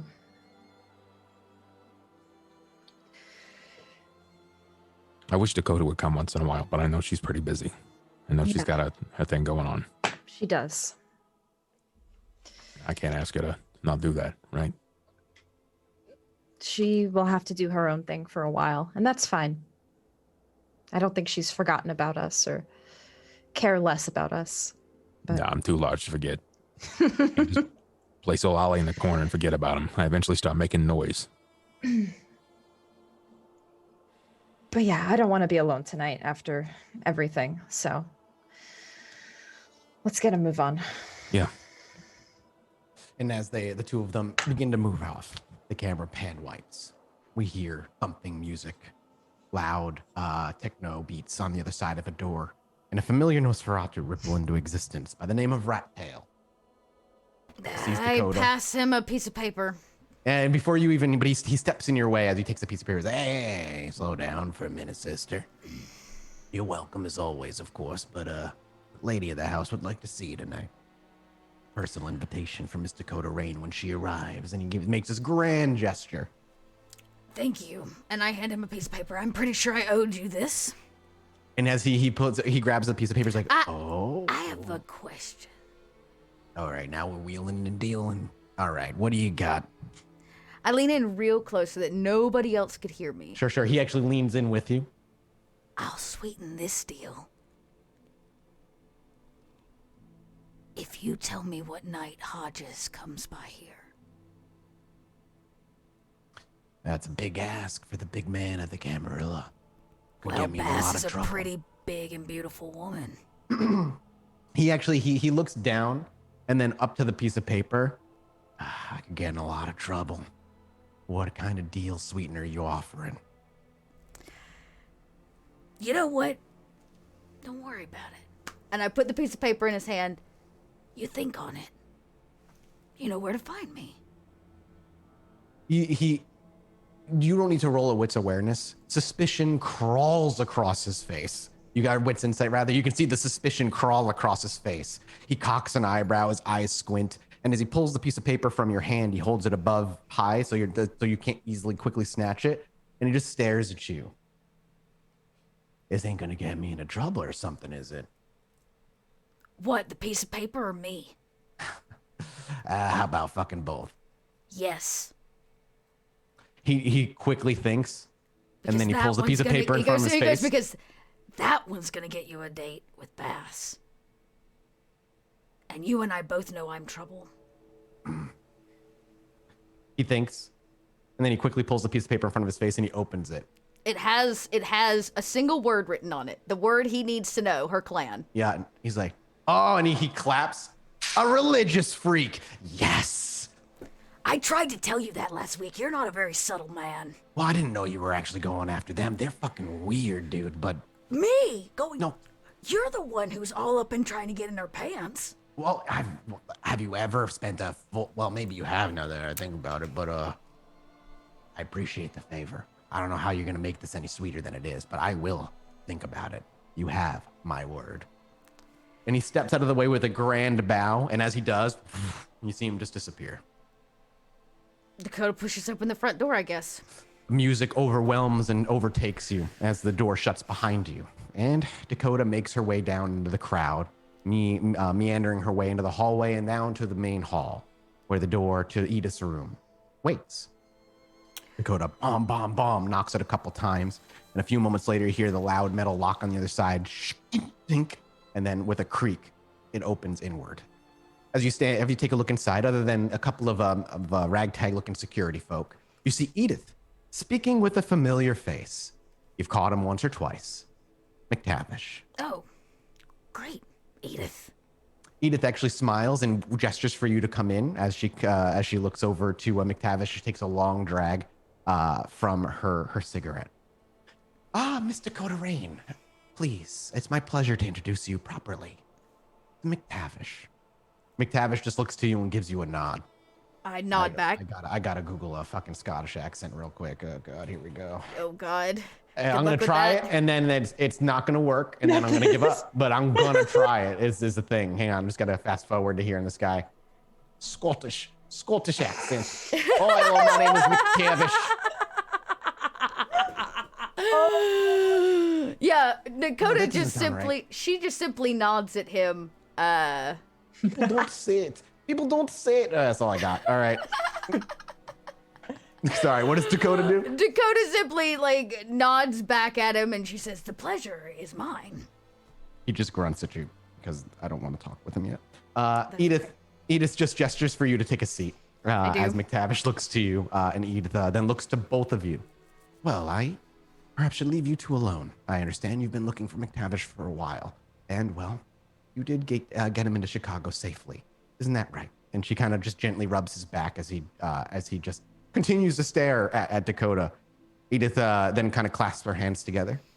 Dakota, after you're done speaking, I'd love to speak with you further. Of course. Good evening. And she takes a drag, and she walks out the front door, heading into the club proper for the first time that you've actually seen since you've known her in this club. The security guards followed behind her, and leaving the two of you alone, the door shuts. He crosses his arms and looks to you.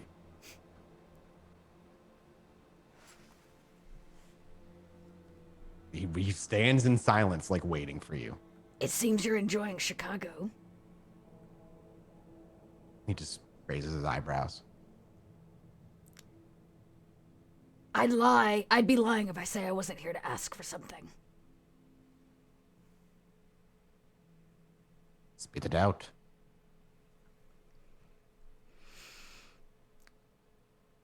I've been denied the opportunity to let Gangrel back in the city by our dear, dear prince. That doesn't sit well with me. And now that you're back in town, I imagine that you're stomping those big-ass boots all around old Anarch territory.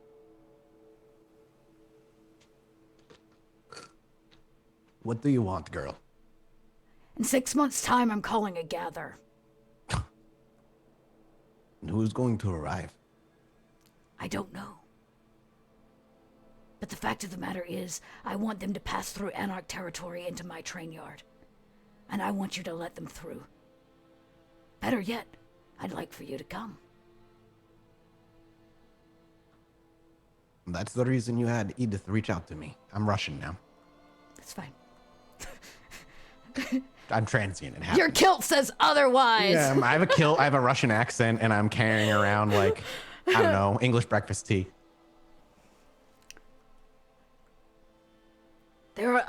1,000 things I'm sure we could talk about, but you don't seem like a man of many words. My accent changes the more I talk. I don't want to. I can't do it. All right. He as you say, you're a man of many words, and he shrugs. Is this truly why you brought me here? It is. I'm sure I could sit here and ask you for favors for this, for setting up a hound to die so you can sneak in the city for that, or not giving you out at, say, I don't know, the Elysium after you took the twins' life, but none of that really fucking matters to me. He chuckles.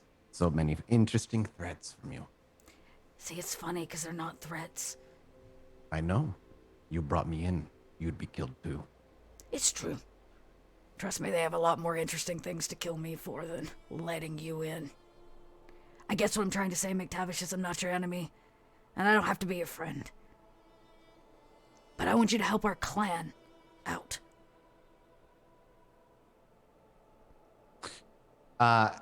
He kind of just looks you up and down, more or less. Like you see his eyes just dart down to your shoes and back up. You got me in here. Do you think I was going to kill you? Me? You are not my enemy nor my friend, so it seems as though things do not change from here. Thank you for the gather information. He gives like a shrug. I'll make sure to mark it on my calendar. He gives a sharp whistle, and from the corner, over from somewhere where you didn't realize she was standing, a little young girl comes out, backpack over her shoulder. Hey, I know her. You do. She slaps I nod. she slaps a pistol on the table. McTavish kind of scoops it up and jams into the back of his pants. He just kind of goes and makes a motion for the back door. The little girl runs over to the door and opens it. He gives you just a nod of not approval, but of recognition. You know, not like he's angry with you or anything, but just like, okay, I'm done talking I stand to you. McTavish before he goes. Yeah. He turns back.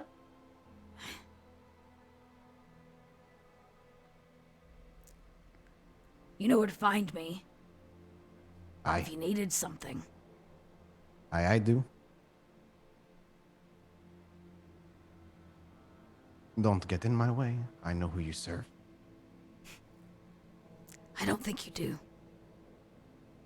He smiles at that, and then he shakes his head. That is true for all of us, then, eh? Maybe. We don't have to be,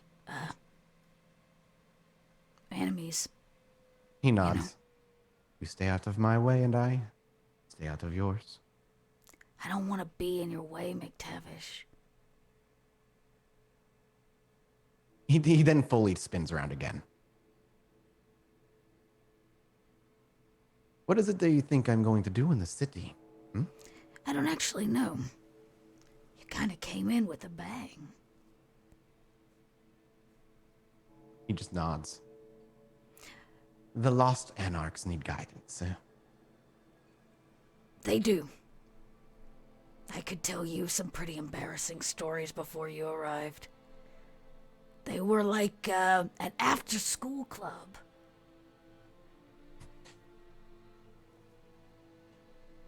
I throw my lot in with them. It's I okay. prefer their brand of government over our lovely Camarilla. I understand that. I don't particularly care for the Cam brand of government either. But I know you're an old soul, so you may not understand this, but the rebellious side of me says change is coming, McTavish. Ensure that you're on the right side of it, Mr. Gotarain. There is no right side, McTavish. It's just the side you choose. You and I both know that. He smiles. The side I choose is the right side. Whatever makes you sleep during the day. He chuckles and pats and kind of like ruffles the kid's hair. Come on, kid. Busy night. Do you ever want to run? He just, without turning around, he puts his hand up like a wave. The door opens, the little girl scampers out and followed by McTavish. Dakota hangs out for a few minutes, knowing Edith would like to speak with her. Before she does enter the room again, she looks around. Ah, did I miss his departure? I apologize. Yes, he's a quick one, that McTavish. She chuckles. Left over from his mortal days in the special forces, I imagine. No doubt. He's not the first military man I've dealt with.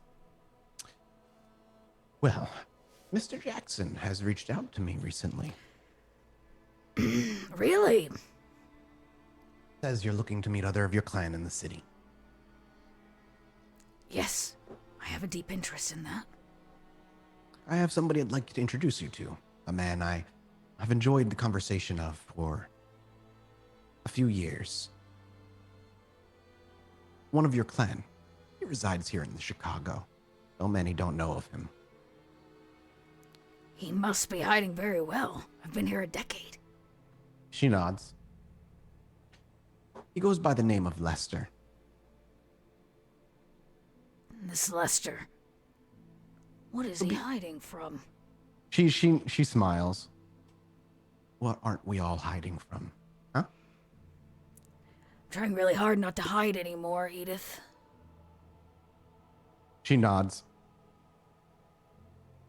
He'll be around tonight if you'd like to speak with him. I'd be more than happy to. Though I'm beginning to get the feeling most people don't like talking to me. She actually just takes a long drag. I quite enjoy my conversations with you, Miss Rain. And I think You know, many it's- feel that way. Seems to be something that the Nosferatu have in common. She shakes her head. Mr. Jackson is no Nosferatu. Mr. Jackson is a political man and smart. It's one of the things I respect about him. I am a political woman. It's true. I jest, Mr. Jackson of course. wouldn't reach out to me. If it wasn't for somebody he at the very least had some inkling of trust in. Maybe. She smiles. Definitely. I've known him a little longer than you. Stay here. Let me go get Lester for you. She leaves. She leaves and Dakota has a moment alone. She's like, sit, dog, sit. Just wait for the thing, dog. Just sit right here.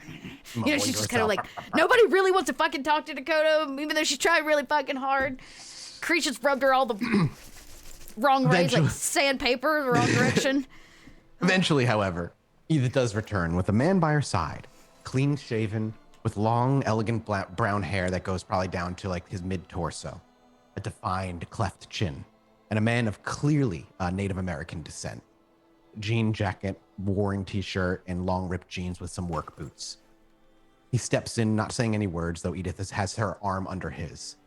And as they walk in and the door shuts behind them, she introduces you. Lester, meet Dakota. Dakota, Lester. A pleasure.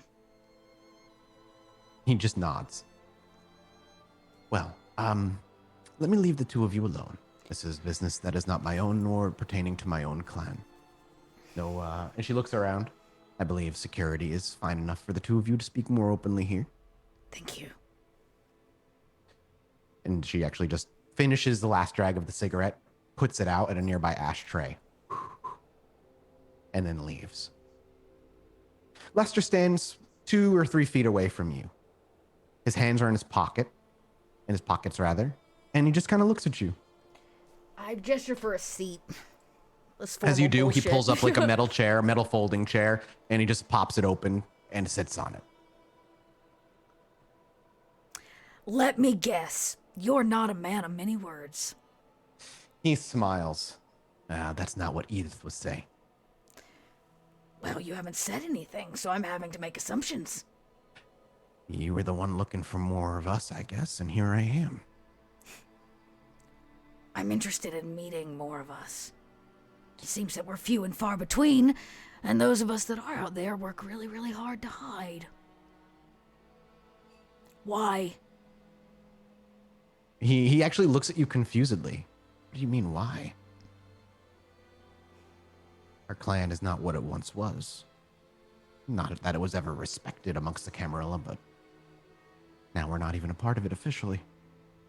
I keep my head down. What do you mean? Has nobody taught you? Let's pretend they haven't.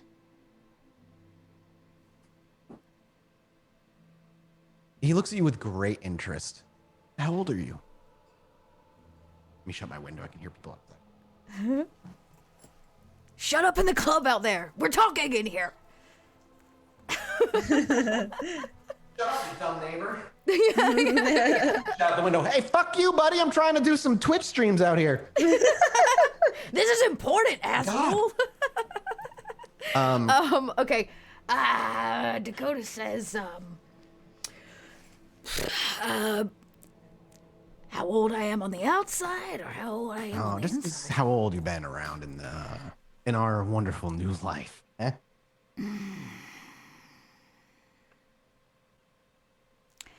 I don't know, about 12 years or so. So young. Some would say. And your sire. What's sire? Pale's oldest time with us, huh? I guess. Yeah. She just kind of dumped me here. So what do you know about the gangrel then? I don't. I'm trying really hard to figure out, for whatever fucking reason, everybody's either hush-hush about it or long fucking gone, and thanks to our really, really wonderful prince, anybody that leaves can't come back, so... Well, maybe this news to you then, and this is maybe the first time you've heard of it, but the gangrel are not officially part of the Camarilla by any stretch. They are not an officially recognized clan, nor are they part of the government. Why? Rumors, we don't got the full story, but story goes, one of our own, fucking his name. He thinks for a minute. I think his name was like Xavier or some shit. Yeah, he went before the Camarilla and said, fuck it, I'm out.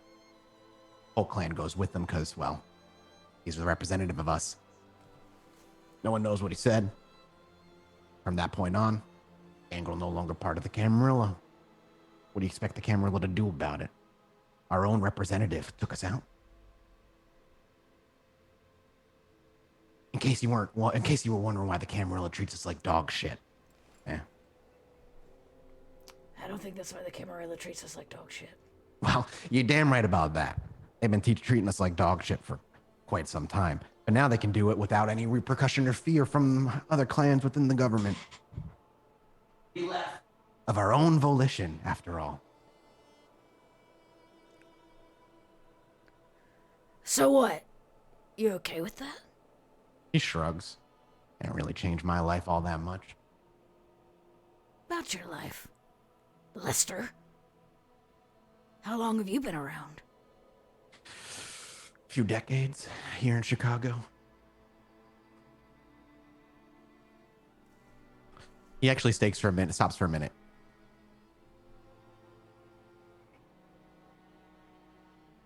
$80 some odd years. Oh, just a few decades. Okay, Lester. That means you've probably seen a lot of Gangrel come and go. Plenty. Not many stick No. around, though. Rosa's the only one I can think of, but even then. What do you know about Rosa? Passionate girl. No doubt about it. The fact that she still has a seat. It's kind of a fucking miracle, right? Damn right. She doesn't want it. I don't blame her. Why? Who would want to serve fucking Toreador Prince? Let's be real. Maybe you don't understand, but the Primogen, they may have to serve the prince as part of their position, but that's not their job. Well, it's part of it. Maybe. He shrugs. To be honest with you, I don't really care about the inner workings. Keep it to myself. Don't bother. Don't break the masquerade, and I'm left alone. It's true. That seems to be working out rather well for you. It's the best way to go about it, if I'm honest with you. You still in contact with any more of the Gangrel? I hear from Moon occasionally. now you, but mostly talk to Edith. Right, I like Edith. He nods. She's a wonderful girl. How about this? Call me crazy because they all do. But in about 6 months, I thought about holding a proper gather. Unlike anybody else you've told, he doesn't scoff immediately. You didn't scoff immediately. That's confusing. You could always come.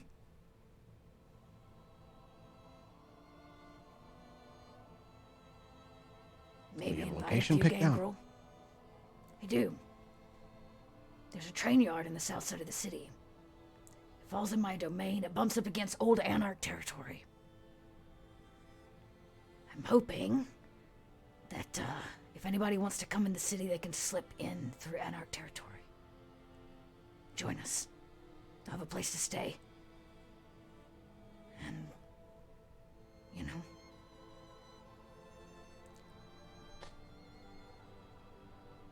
might be nice to kind of hear from the rest of the clan. Sure. You don't seem keen on the idea. Oh, well, no, I'm not. My apologies. I don't mean to, I'm not looking to seem like I'm not. Been a while, and I'm not sure who's going to show up, but fuck it. Why not? Yeah, fuck it. Why not? Thank you, Lester. Thank you. He, Dakota feels validated and fucking seen for the first time in a long time. Like, yes. I don't Sure, know. Dakota. All right. You got my or interest. something. When Plus, time gets closer, we'll figure out some details, but yeah, that sounds interesting. Hell, if it's just you and me, we can at least drink and have a good night. not the fucking truth. You watch your back out there, Lester. He actually, he does openly chuckle. He's like, oh, girl, you got no idea, and trust me, I'm fine. We all have responsibilities in Chicago. Lester, take it from a gangrel that says I'm fine a lot. When you say I'm fine, you're not. He smiles. Hey, you're starting to get it. Oh, Lester, don't underestimate me. I've got it for a long time. He nods as he kind of slaps his hand on his knees as he pushes himself up. Dakota kind of follows. I'll I'm let not you back to your night. sure. He's whatever. and I'm not trying to shit on you. I'm a bit of a sarcastic prick. My Look, apologies. Lester, everybody shits on me. It's fine. He shakes his head. It was a pleasure meeting you, Dakota. Right? Yeah, Dakota, was it? Yeah, you too, Lester. And He actually just reaches out his hand. yeah, Dakota will shake his back, and she kind of grabs it a little tighter, and I don't want to say she pulls him close because that's like a total cheeky like power move, but she says, you know, if you like to drink, there's a bar, pretty chill place. Got a friend that owns it. Where Go is there it? sometime. South Side. It's called the Lights Out Pub. He thinks for a moment. That's on Camarilla territory, yes? It is. Then he nods more. And then you see, actually, like that thought disappear. Interesting. And you watch it melt away, and he nods. He's like, yeah. Happy to. I'll come Just a find you thought. there. All right, Lester. Don't get in too much fucking trouble. And on that, as you kind of like say your kind of casual goodbyes and maybe even awkwardly like, oh, this person didn't shit on me about everything. He kind of turns and after shaking your hand, heads out the back door and leaves you to walk out the front. Great. And as we see Dakota leave the front door, we'll fade to black as the door shuts. And we'll go to break. We'll be back in 8 minutes, everybody. Thanks so much for watching.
Hey, welcome back, everybody. We are returning. I think then, if we just want to jump back into the game, we will actually pick up at the end of the night. I know there's some the sovereign stuff and like that, but getting sovereign will be a few days. You reach out to him, send a message to his handler and whatnot. But the end is coming rather the night is coming to an end rather. And the coterie always kind of cross paths towards the end. And I just, as the three of them kind of enter the theater for the evening, having Dakota finished up what she had done, having reached out to Mr. Sovereign, and obviously the conversation with Cretius. I'm just curious if there's any conversation the coterie would like to have together, or if we want to rouse check just for the next evening. Your call, as players. I mean, Dakota would come back afterwards, so if there was anything. If not, then... I mean, you're going to bump into Ava. Maybe you bump into Ollie. He might be gone for the night, but Ava will be milling about. Yeah, Ava would like to catch up Dakota on the Cretius conversation. So if I grab her. Yep, you two would cross paths. Ollie, it's up to you whether Ollie is there or not. I think Ollie's gonna follow through with his intentions of spending out the evening with Kianta and figuring some shit out. Sounds good. So Dakota and Ava, for the end of the evening, cross paths one last time with about 2 hours left before having to concern yourself with sunrise. Well, did you charm him? Not exactly. It was actually the other way around. He used powers on me. Entrancing powers, actually. So it's got a taste of my own medicine, but in a very different way.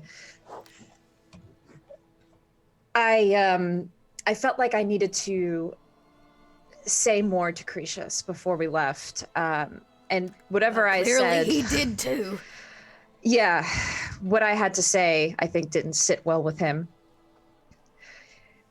I told him about the plans with the prince wanting to use me. He didn't like that very much. I bet he didn't. He tried to get out of me that it was actually me he was speaking to, and when he was finally content with that, he agreed to help us. But not for me, not for us, not for Jackson, but for principle. Well, he is a philosophist. Clearly, the principle of not being controlled. And that is exactly what's happening here. Well, it's too bad he's not a friendlier fellow, or I bet we could share stories. I was just thinking that. He asked me a lot of questions about being blood bonded, especially if I was blood bonded to the prince. If only he knew. Well, at the end of the day, we have his help. I just don't know that we can do any more damage now, so it is what it is, right? I agree. Ava. Mm-hmm. How are you since your dad? I am okay. What's done Are you needed. lying to me? What's done needed to be done, and I at least know now that he's in a somewhat safe environment. So, yeah, I'm doing okay. That's the best we can ask for the people who are still in our lives, I guess. I guess. I don't have many of those. And I've killed every father figure I've ever had, so... Why do you ask? If I'm okay. Because you're my coterie.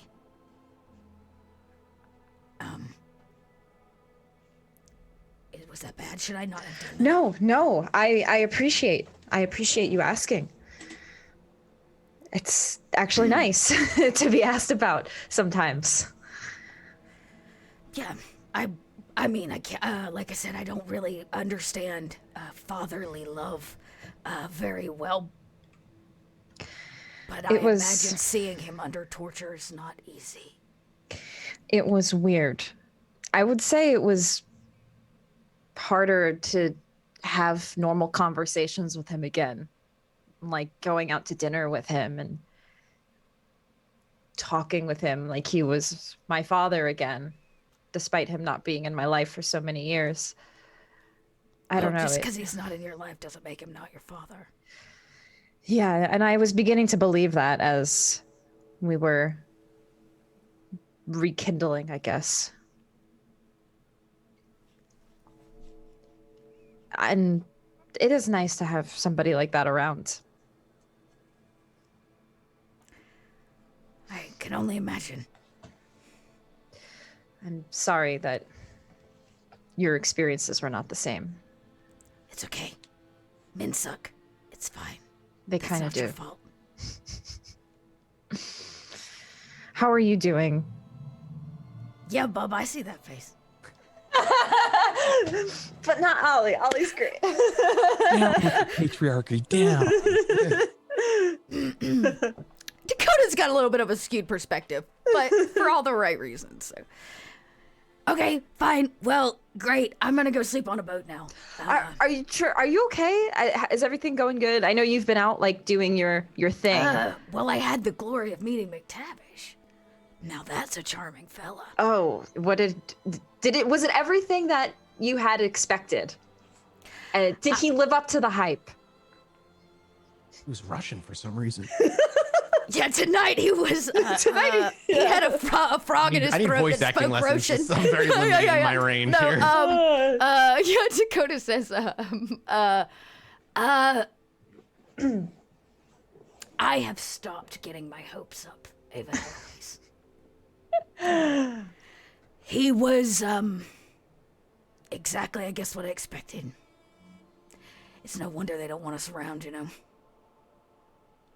The gangrel, that is. Well, did you invite him to your gangrel meeting? Yes. I invited him to the gangrel meeting. That's good. I don't think he's gonna show, but he seemed okay with letting the gangrel pass through Anarch territory to the train yard, so... That's good. I think you'd be surprised. I think maybe he will show up. Maybe. See what it's all about. Who knows? He's, very busy, it seems. He didn't hesitate to make very clear with... Anyways, good news is, in the wake of one, there is always something else, right? So, yeah. The universe balanced itself. I got to meet another gangrel tonight. Oh, was he more conversationalist than Mr. McTavish, or? Yeah, an older kindred. Interesting. Seemed to know Rosa, which I have a hard time understanding why anybody would meet Rosa and not just want to strangle her. But, he was a pretty nice guy. His name was Lester. Interesting. Keeps to himself, I guess. Yeah, we've not met him before, so. No, I got the vibe he's trying to stay on the DL. Makes sense. Yeah. Well, maybe there's more gangrel around than you think. Or at least you're not alone. I don't know. It's not his... There are plenty of gangrel around, Ava. The issue is the mentality that has been beaten into us that we, for whatever reason, deserted. Like, fuck that. Xavier doesn't speak for me. And why do all the other gangrel feel like we can just accept that as is? I don't see Xavier anywhere. Well, it's good that you're making change. I think that's needed. I don't know how much change I'm actually making. Maybe I'm just pissing on everybody's fire. But it doesn't feel right, you know? Like, everybody always looks down on me and treats me like shit because not only am I a gangrel, but I clearly don't know anything. We seem to be getting that a lot lately. Well, yeah, I agree. But the fact of the matter is, all of their systems are set up for me to fail. Their fucking Camarilla and their hierarchy. Everything that they've set up keeps us safe. Yes, I don't deny the Masquerade. But whether it's Camarilla or Anarch, it doesn't matter because in the end, they don't want me or the gangrel to succeed. So they have done everything in their power to make us believe we are deserters. To tell us that we are lone wolves. I read a book one time. It told me that lone wolves actually run in packs on the occasion. And when they do, they are forced to be reckoned with. Anyways. For what it's worth, you're doing a good job navigating all of the things that are hindering you from succeeding. I guess. I don't like bullies.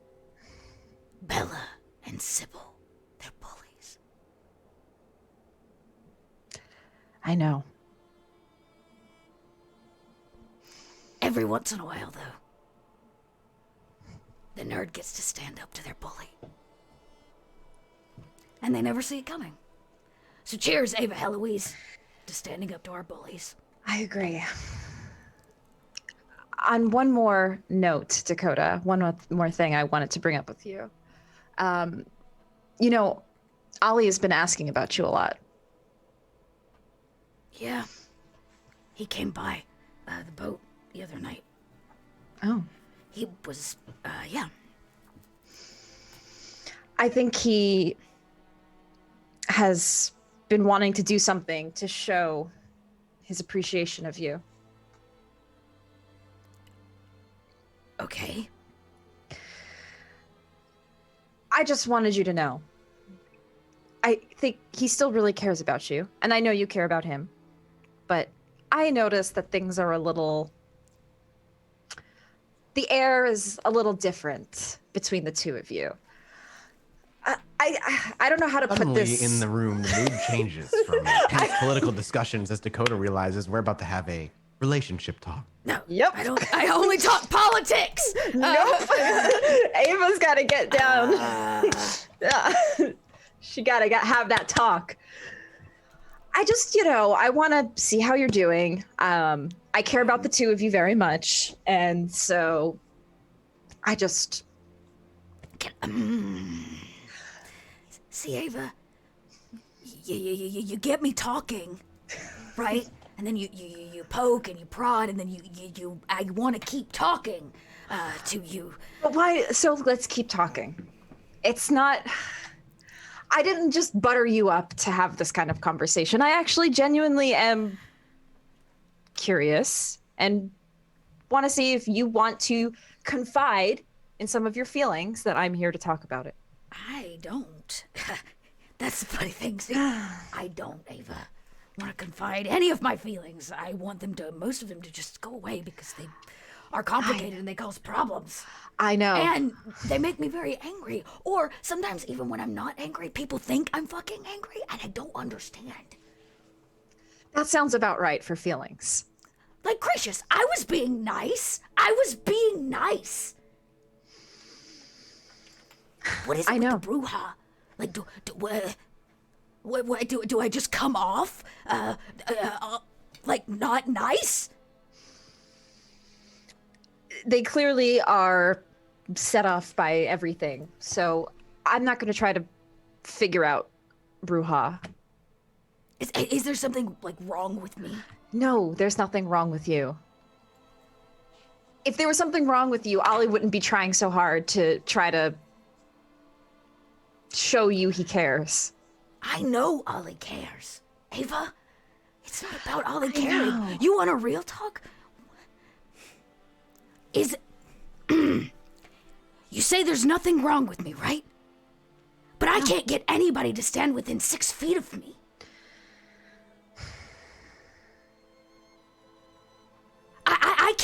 I can't walk down the street without people crossing the road. I can't walk into a restaurant with normal ass fucking people without them looking and staring. And it's not just because of the way I dress. It's because I'm stuck in the body of a 17-year-old. Gracious, I could show up to every one of his fucking night classes and he'll never take me seriously. There are some things you can't fucking change. So my question is, I don't need more people to care about me. How about, I don't know. What's a girl gotta do to get you to hold her hand, you know what I'm saying? Or like, open a door. Or something. It sounds like you don't need people to care about you. You need to start caring about yourself. I care about myself. That's what all this is about. Ava Eloise, this is all about caring about Dakota. And why do you care what people think? If Cretius acts like an asshole to you, if people look at you weird, it doesn't I don't deserve that. And no matter what all this is, I got a hell of a lot more fucking to offer. You know what I'm saying? I So, do. Dakota wakes up every day and gets to see what side of the line people stand on. Do you cross the street and walk the other way? Or do you at least pass me with some semblance of fucking civility? And depending on what side of the line you're on, well,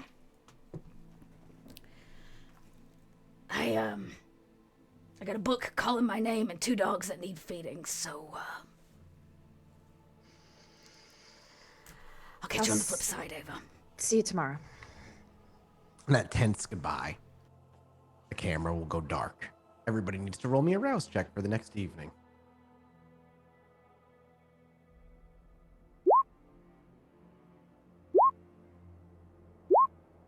Everybody gets hungry today. Oh man, What's last everybody's night was hunger a at? tough night. What's everybody's hunger? 2. 3, 2, 1. Okay. Would anybody like to feed? Yeah, I think I would like to feed. I'm only added 2. Where would you like to feed? Are you going to the rack? Have you fed at the rack recently? I'm trying to think. I have not. I think everybody else did. Okay, so you're welcome to feed at the rack then if you want to, because I imagine you stayed at the Ivory Tower, so the rack being right there. Okay, I will go ahead and. Go ahead and make me your hunting roll.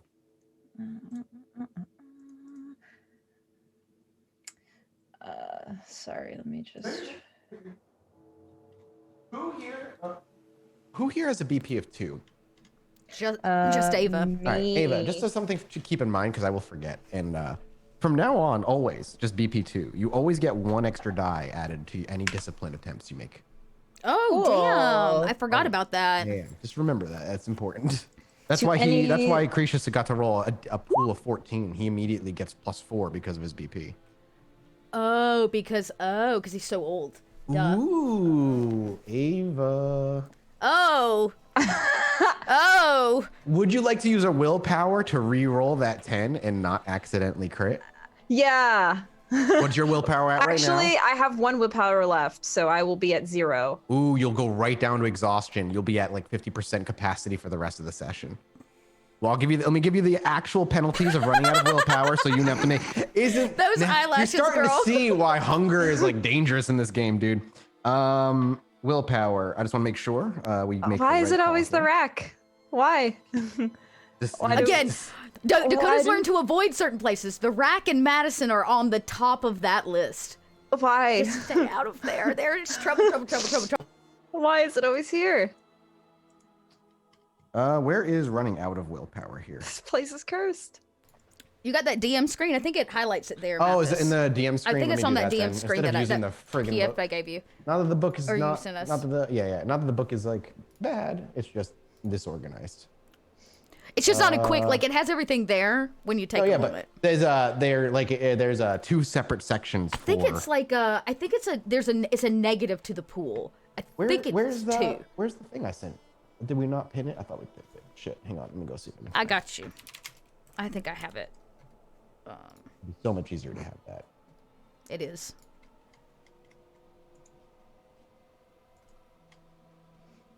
Where are you dropping it? Sorry. I'm gonna as soon as I pull it from my files, I'll drop it back in No Discord. problem, no problem. He keeps looking here.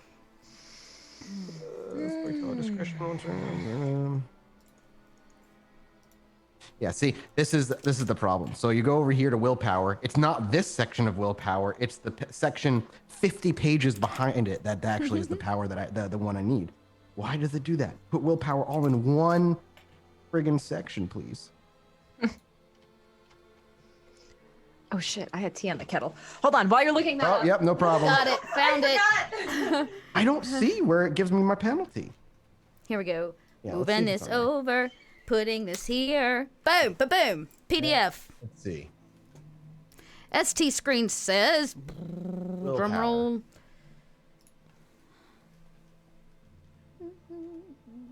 I think it's a don't see negative it on 2, here either. Mathis. Damn. I think it's a negative 2 if I remember correctly. I want to say it's a -2, but again, why is this so hard?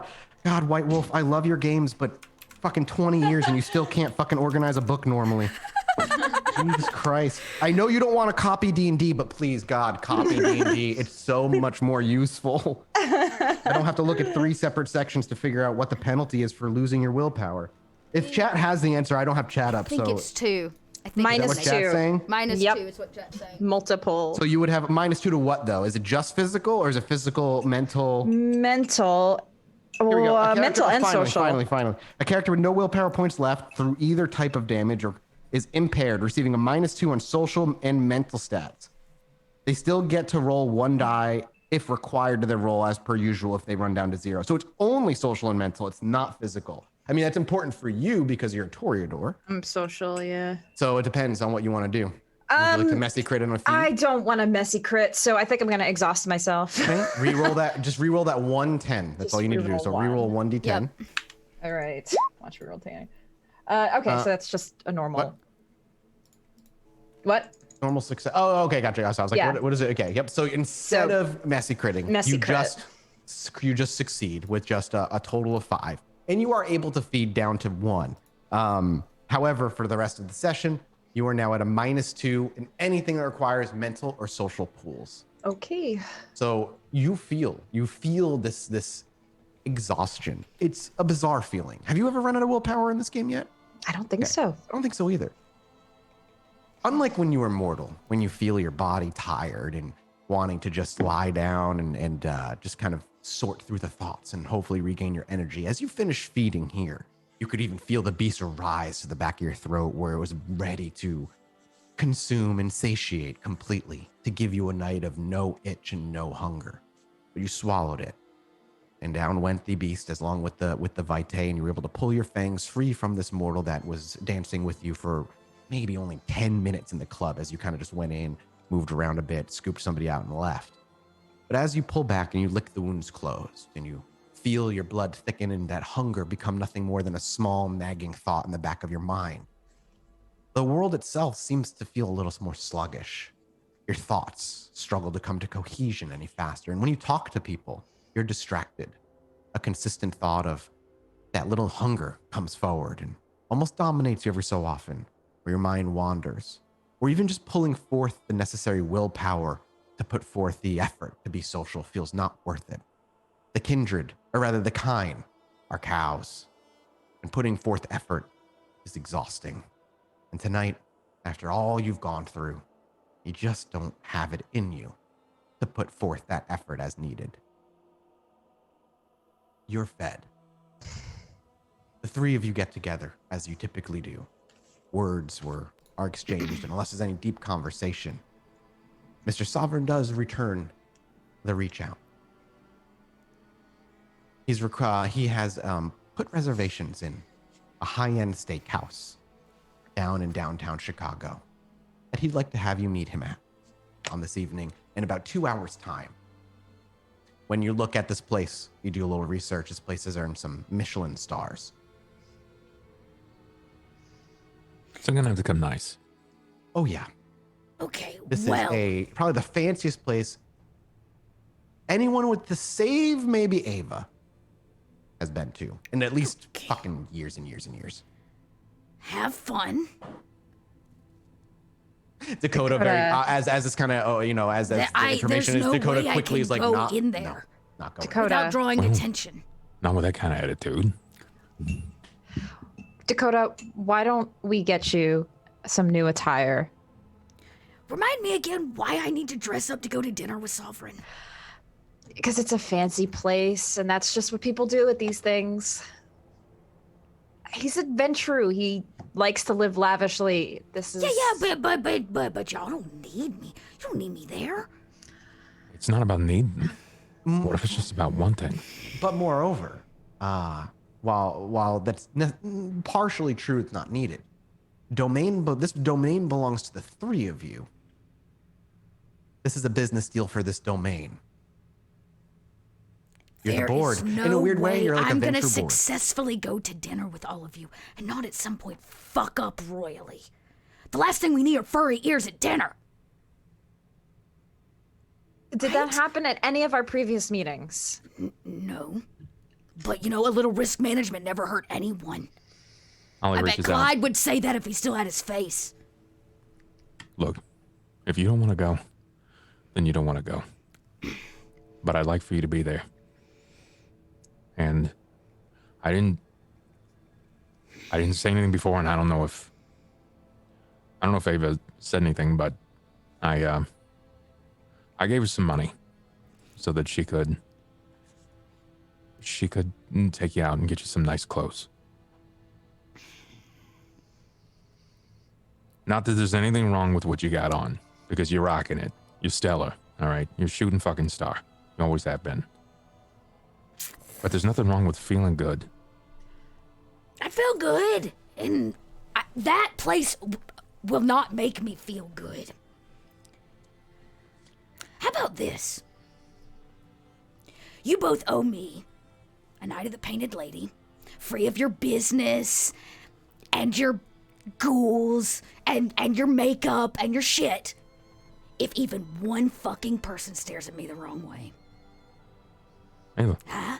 Ava, can you help me here? Yeah. There's another beautiful woman in the room. Can you just tell her that people are going to stare? People stare. They'll probably Oh stare my at God, all of this us. is the hardest thing. I'm just gonna get it right out here, okay? Like You just it gotta swallow when they it. Stare. You gotta fucking it swallow makes it, me okay? nervous. It doesn't matter. You're fucking beautiful, okay? Is that so fucking hard to swallow? That you're gorgeous. They don't. You're look at me. gorgeous, all right? That's not, you don't have a rat's nest on your head. It's beautiful flowing lava, and your eyes are just like fire. So fucking swallow your pride for a chance and put on some clean clothes so that you can be everything that everyone sees you to be. He's right. I know you don't want to hear it. And even like it's interesting because like as Ollie, you ask her to do these things. As Ava speaks, there's a slowness to it. There's almost like she's delayed in her responses. And even after you say all that, he's right. Like there's a lacks an oomph to her words. Not that this is drawing attention right now, but something the two of you are noticing.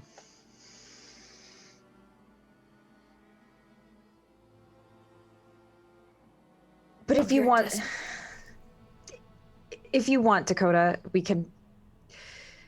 Remember that one night when we went out? Yeah, the night where everybody made fun of me because I wore a silly dress and then there were bullet holes in it. That night. And people made fun of me because I was trying to dress like you. Ava, stop it. Not a single person made fun of you. In fact, if I remember correctly, Brett was all grinding all over you in that leather jacket, so do not even bring that bullshit to my table.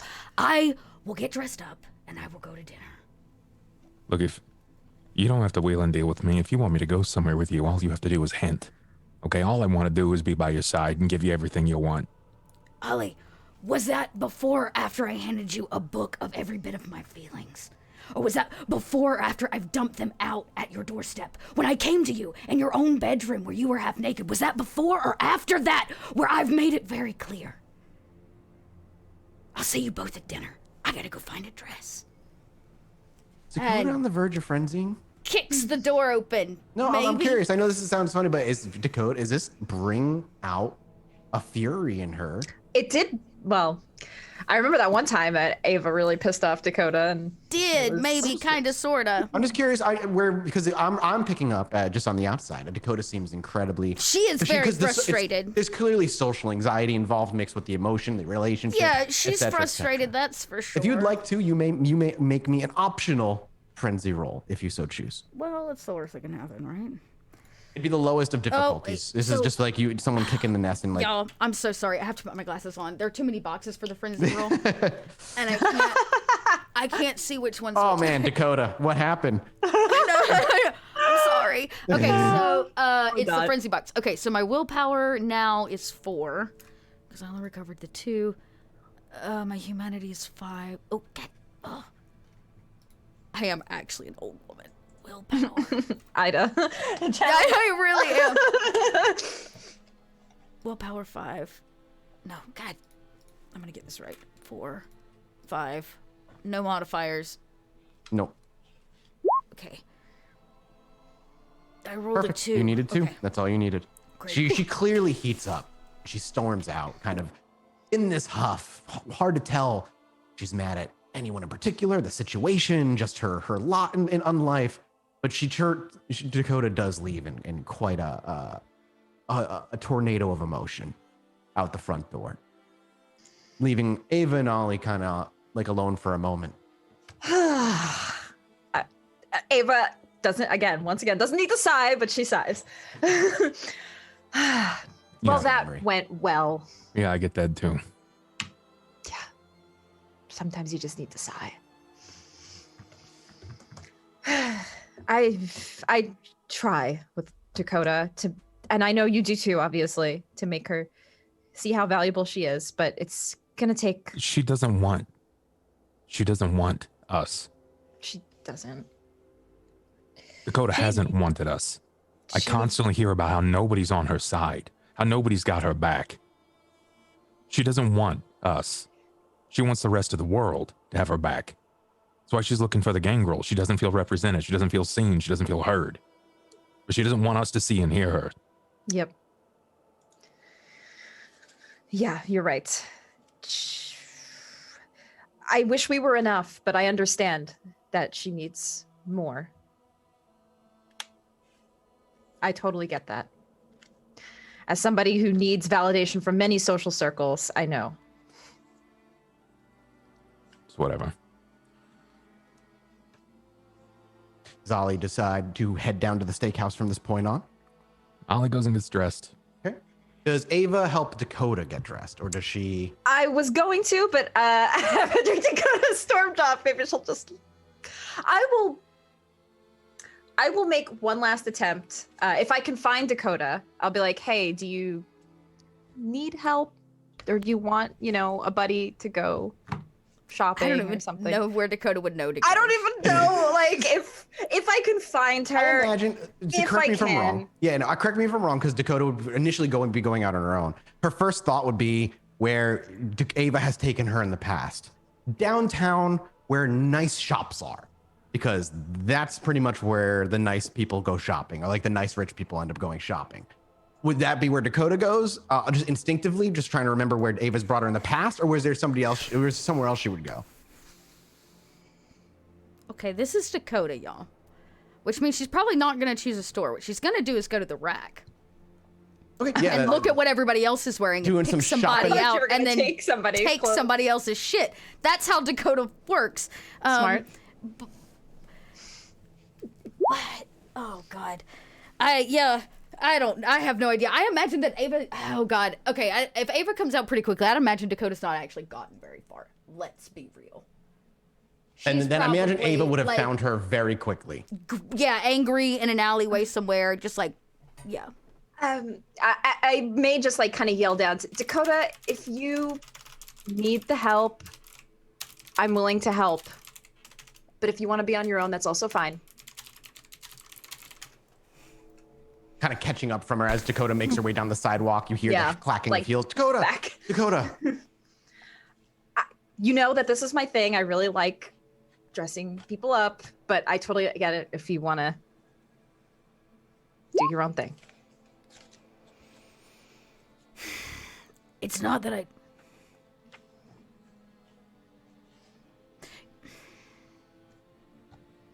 It's not that I don't want to go to dinner.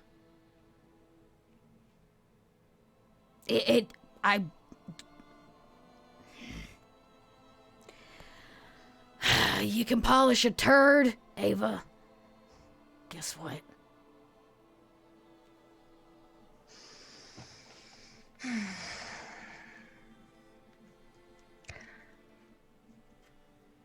You're not a turd, but Yeah. I get it. Well, I'm not going to say I get it because you're right. We're totally different. What am I supposed to do with my dreads? Nobody wears dreads to a 5-star restaurant. You'd be Yeah. surprised. Just put them up in a bun or something.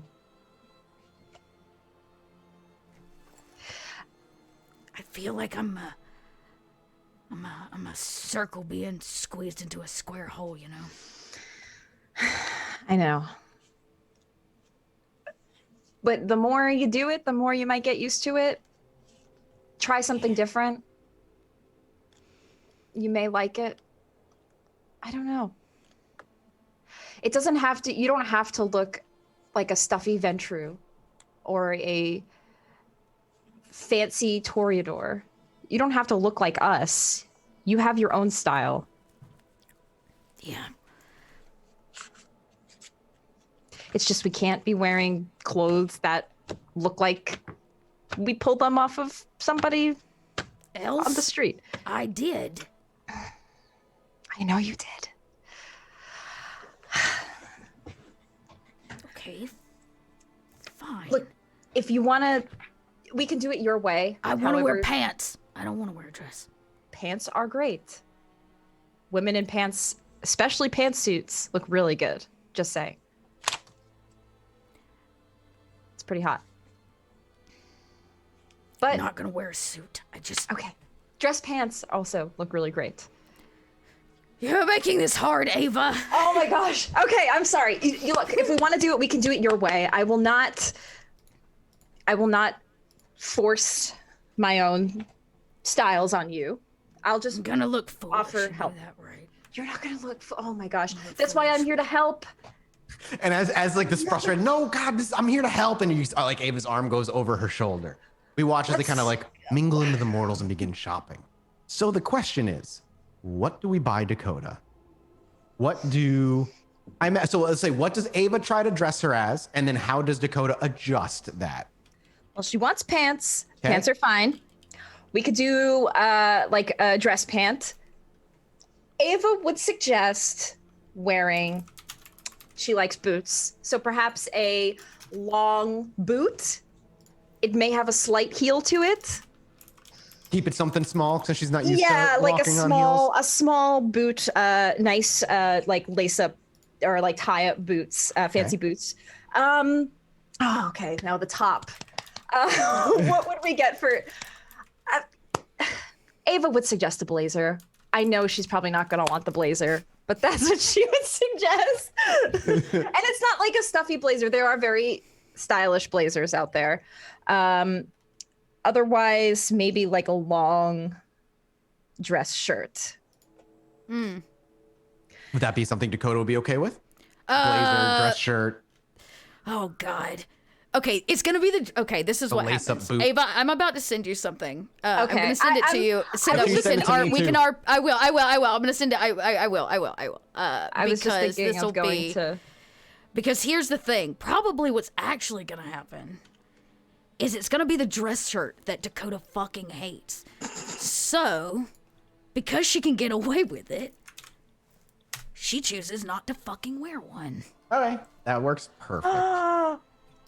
Nice. So we see over the course of time in this montage-esque cut as clothes are pulled off racks and things are tried on, dressing rooms as Dakota pops in and out in various different versions of attire. Until eventually, if you would like to, I don't know if we can show that kind of idea, but it's I'll that drop it in low Discord. cut, perfect. It is like that low cut blazer, no shirt, like underneath the dress pant, and a boot with a small. I'm assuming lace boot though, Yeah. Dakota. Probably, or a flat. Or a You might flat. be able to get away with a flat because, like, she, doesn't really do heels Yeah. proper. So That's fair. And after, we'll say it takes you about an hour of shopping, mostly because you're going as quickly as you can, and also you're just hitting the spots that Ava knows would probably have stuff that would suit her, and not spending a lot of time otherwise due to your schedule. And after it's done, she walks out in this, and Ava kind of takes it back, and you see what adjustments Dakota has actually made to the attire. Her dreads are in kind of this neat bun. I imagine there's still some that kind of hang, but it's more of a style as opposed to letting them all just kind of flow down your shoulders. As she stands out, Ava, you immediately recognize this looks great. It's still got a flair of Dakota, though she's still got a little discomfort in it clearly. But there's that freedom that she has in that clothing. And while it definitely is form-fitting, which is not particularly what Dakota's used to, Dakota, for the remainder of the evening while you wear this, You have a +1 to all your social rolls from from wearing this. I imagine makeup is getting done as well. Oh, and as one last thing, like as she's kind of revealing her outfit, I would say this is missing one last thing. You need a necklace for that, like that plunge line that you have. And so Dakota, so Ava will like kind of look, at the store and look through all of the jewelry, and she wants to find something that is not, that's still kind of Dakota. I think she would look for like a gold necklace, maybe with like a ruby colored gem in it, something that kind of reminds her of those knuckles that she has, but not so gaudy. There's an elegance to them, an actual artistic decision as opposed to a word.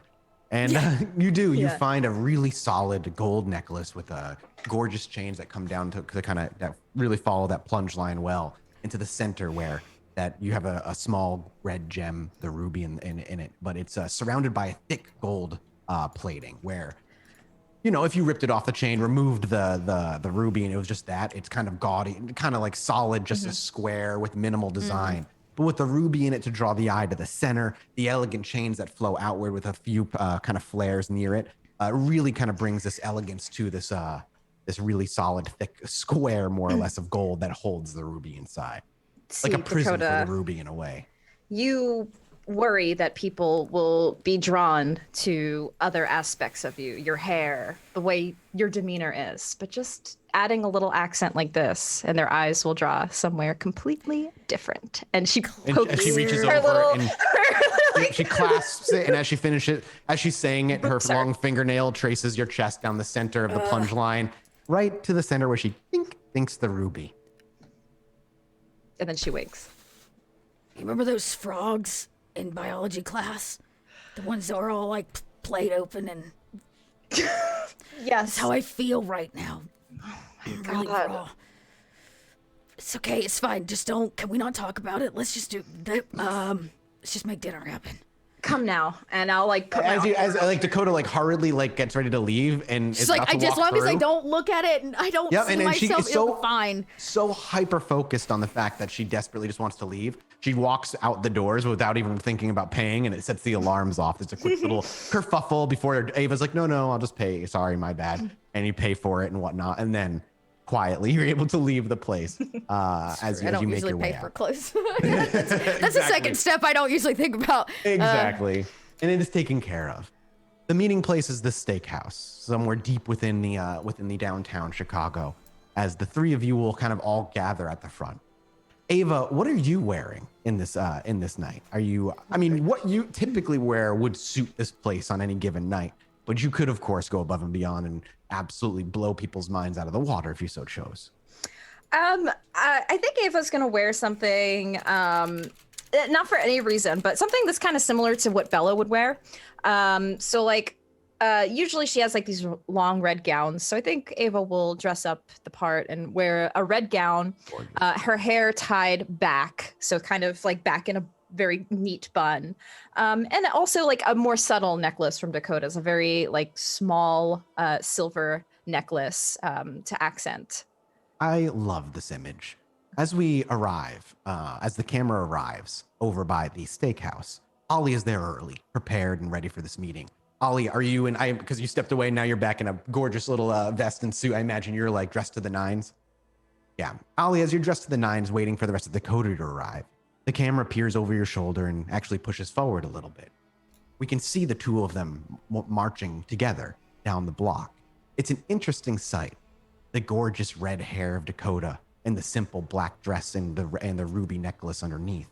And the flip with that, on Ava's side, her long straight black hair, contrasting with her bright red dress, also simple and elegant. And you have this inverse of colors as they walk next to one another. It's hard, you wouldn't immediately be able to tell it was Dakota at a distance if it wasn't for the dreadlocks. They're a dead giveaway as she walks, because the clothing she's wearing, even when Ava has taken her shopping before, have never truly fit her like this or in this way. Ava really going above and beyond, taking her to the right places. But Dakota, as you've walked here, eyes have been on you. Maybe even more. You can't tell if it's more so more than or normal. less. Oh, yeah, because Dakota's you're trying really more hard to hyper, just pretend it's just not happening. You're hyper because you're hyper aware right now. You're hyper vigilant for. I your feel like own- she feels out of her skin. You know, I imagine she's like Exactly. tugging at the jacket and like. There's a whole lot of tugging of the dress and the jacket, and then like wearing these shoes that are only covering just your toes more or less and leaving everything bare. There's this constant discomfort, and eyes are certainly on you, and you definitely catch eyes on you. Again, Dakota unsure if it's more or less than normal, but for Ava, the eyes that she's catching, while there are some that are like giving her a little bit of a kind of a doesn't really understand there's like I don't want to say disgust because it's not the word, but a confusion when they look at her in this gorgeous dress. Most of the eyes are very clearly, because Ava's used to this, checking her out. And as Ava maybe even catches eyes and she turns around, there's a few that whose eyes continue to turn and follow, looking at both of you, of course. I grab. I'm like, don't turn around, please. You know they're staring at you, right? I thought we weren't gonna talk about this. Okay, I'm just saying. Okay. And it's at that point, Ollie, they kind of are within listening distance, maybe 15 feet away, and the three of you come together outside of the steakhouse where there's a valet behind a desk taking cars as they're pulled up, and people are walking in and out. As you look upon yourselves and your attire and those that are going in, you all look like you belong. Ava. Ollie. Dakota. Ladies first. I'll get the door. Ollie reaches for the door and swings it wide with a welcoming arm pushing forward. Wearing his porcelain mask tonight, I'm assuming, obviously. Yes. Yeah. Door is opened. And, take a big sigh she doesn't need. Walking in. Ava sighs a lot. It's a very reflexive thing for her. She, not unsurprisingly, in her mortal life, Ava was quite the sarcastic sire. But Dakota very rarely does. And in this moment, you imagine in her mortal life, only in the moments where she is most tense, most concerned, and anxiety is the highest, she takes a breath, because you see her take a deep, unnecessary breath as you say ladies first, and Ava walks in like it's second nature.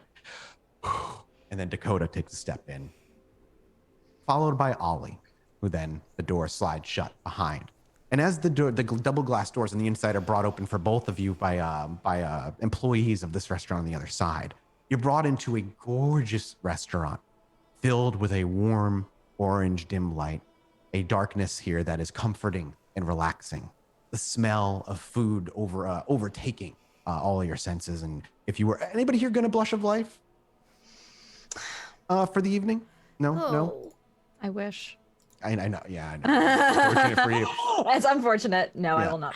I don't think if they're not eating, Dakota's not eating. She's just taking social cues from everybody else. Yep. And you look around; these tables are elegant with the cloth, with the dining cloth, and different, like, it's that type of like situation where there's like multiple forks and spoons, and if you don't really know what's what, like a salad fork and all that stuff, it's very confusing looking. There looks to be more utensils on these things than are necessary for most eatings. Multiple glasses of varying How many size. people are coming to dinner? This is all for you, Dakota.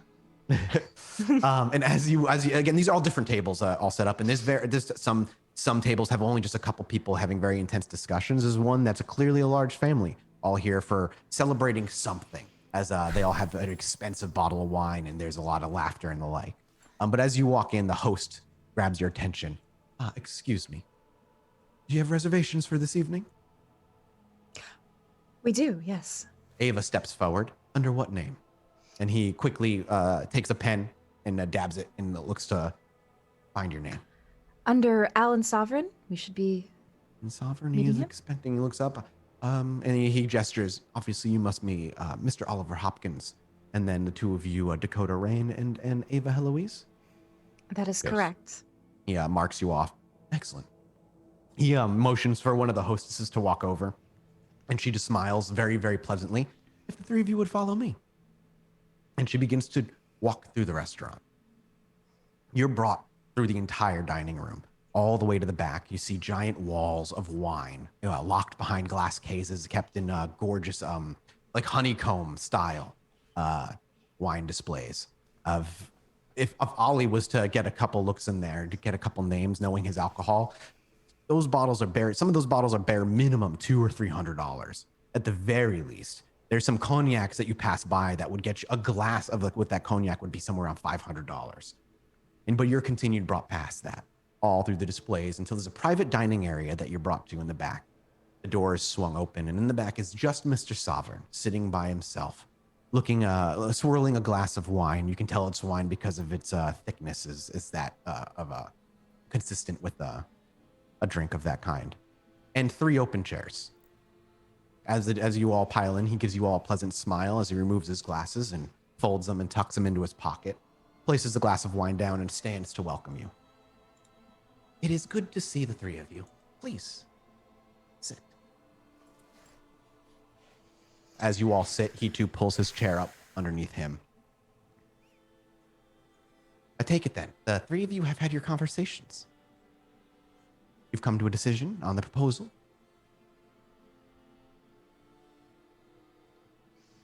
There's this awkward silence, and before, as Ollie maybe even looks up from his plate, is about to begin to speak, the door opens, and a waitress walks in, bringing in a brand new bottle of wine. My apologies. And she sets it. She brings it over to Mr. Sovereign.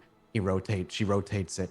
She pours him a very small amount of wine in a glass before he brings it up and aerates it, swirling it, taking in a deep, deep, deep breath before tipping the glass of wine into his mouth, letting it roll over and cascade through his tongue.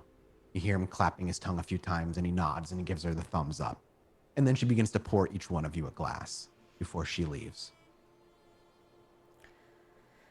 Oh, Dakota will rouse the blood so she can try to fake drink it. Sure. Rouse the blood. You do not get any hungrier, and you can feel as your body is allowed, once again, the warmth returns to your skin. I think I'm going to put my hand on top of the glass. For your glass? Yeah. And as she without question, just nods and does not pour any wine in your glass. After everybody who's wants the glass has a glass, she recorks it gently and puts it on the table. She leaves wordlessly. Before Ollie speaks business, he simply raises his glass and he says, "To newfound business partners, I hope." And he raises it for a toast. Ava will raise hers. Dakota, raise yours. And a gentle raise, and he takes a proper sip of his now full glass of wine. Does Ava sip her wine? She can't brush her life, so you will retch it. You know you will. I can't. Fine. Yeah, I know it's kind of rude to do a toast without drinking, but she'll just kind of... Dakota, you know what? Dakota leans over and goes, just put it to your lips. Yeah, I think that's what she's going to try to do. Sure. Are you trying to make it look like you take a sip, though? Yeah. Sure. Okay. Give me a manipulation subterfuge. With a -2. Yep. We'll see how this goes. I'm going to make him a roll. Okay, I rolled 3. Not bad, honestly, with a I have- -2. Yeah, I have a lot of dice for this. Yeah, I mean, that makes sense. Hang on. I just want to make sure his dice pool is appropriate. I imagine it's pretty big, but I just want to make sure. These were all successful dice. So There we are. Ventru. Yeah, because I feel like Dakota would know by now that you can't eat and drink. Like, 'cause she's been I through think that that's come up too. a few So times, that's come up honestly. a few Yeah. times. So yeah, she would know and then like see you struggle and just kind of lean over and be like, "Do it." yeah, so she'll try to fake it. I mean, his pool's not that big, so let's see. And you rolled. Ooh, I beat you by 1. We watch as Ava tips the glass back, and the wine gently hits her lips. As Dakota also takes a sip of the wine as well. Dakota, you don't drink wine very often. I don't drink anything ever very often. Then you cannot tell if this is good, bad, cheap. Doesn't matter. I try to Exactly. You just take straight a face. sip. As Sovereign takes a sip from him, doesn't say anything about Ollie, and then looks to Ava. After he swallows, leans in with his elbows on the table, and he's like, "I apologize if this is perhaps too personal, but by choice." I apologize if it is rude of me. It's not by choice, I will say. He leans back from the table at that. Surprising for someone as young as yourself. It's I don't- unfortunate. Knowing a smattering of your history. And he just kind of gives like a shrug. Thank you, all three of you, for arriving this evening and speaking with me, as I said. Now, we shouldn't have any interruptions. I don't imagine food will be ready for quite some time. What is your decision on the proposal? I think we've come to the terms. We've met on some earnest and equal footing, and I think we would like to extend and move forward with the beneficial partnership. With terms as proposed. Remind me of the proposed terms. You're using his construction company, and therefore his influence is undoubtedly going to be involved. But there didn't seem more than that. He did not ask for cameras in your places and people stationed outside. Yeah. He simply, you understand that you are using his companies. Yeah. And our terms to him were he had to keep security on his, like he was in charge of his security. His own basically. people, correct. His own He's in people charge of his were own in charge of people his own that's not security. relied on you, Yep. and that was agreed Yep. to as well. Beyond that, I mean, Ollie and the coterie at this point wouldn't understand that, using his companies comes with its own strings because they're under his employ and whatnot. But beyond that, like, it wasn't like the last deal you tried to make with the Anarchs, where they wanted somebody in your bar and the like. Yeah. But so, yeah, he puts it up there. So, terms as agreed then. Unless there's something you need more clarification on, or perhaps something more that you would like for investment. No, I believe the terms are amenable. I thought so as well when proposed, but you can never know. Young kindred and such as yourselves, and no offense meant by this, sometimes aren't sure of their own station and what they deserve and what they don't. The station isn't often determined by us. He nods. We are in agreement with that. He brings his glass up and takes a sip. Perhaps that's why you are all thriving and still quite alive in modern nights. Well, I'll have contracts written up, and he pulls out a cell phone out of his front pocket as he sends off, clearly a text. We'll have delivered by tomorrow evening at the latest. Signed and returned to me when ready. And as things are done, we'll schedule when construction can begin, and, well, we have a bright and long future ahead of us, it seems. Is there anything in particular you were wanting to get started with first in our area? Not that comes to mind. All will be taken care of in time, and we have nothing but. What about you? Is there a particular part of your domain you'd enjoy seeing brought back first? I think I think all of it for sure. I've grown very fond of our little area by the theater, and He nods. we are attracting more business there. So I think that would be a great place for us to get started. Yeah, it's my understanding that the concert that Kathy held there at the movie theater went rather well. I imagine putting some influx of cash into the area could maybe increase occupancy. And Yes. We plan on potentially running more of those in the future. So having that area in good standing and more populated, I think would be great. say no more unless anyone else has any opinion. Pardon me if I am standing out of my own station. But is there something going on? Mr. Sovereign, when isn't there? Again, truer words never spoken, and he gives a smirk. Nights in Chicago. You understand. There is a structure that I'd like erected. Something that I would like built. I've long since tried to afford my own station. A place where I can lay down my immediate concern. Someplace that's a bit of a safe ground, if you will. And I tried doing that around the 55, just past Venture territory. Butted up next to Chinatown. but it's an area that is widely disregarded, and it seems to be looked downward upon by most. Disregarded, mistreated, and no respect for common rules. I'd like some aid in building a new place, a new area for this. Something that we can certainly look into. Do you have something in mind? Something akin to Elysium, but something slightly different. Well, within the domain of your coterie would be the best place to do that, as your rules will be your own, respected by those who should present themselves within your domain.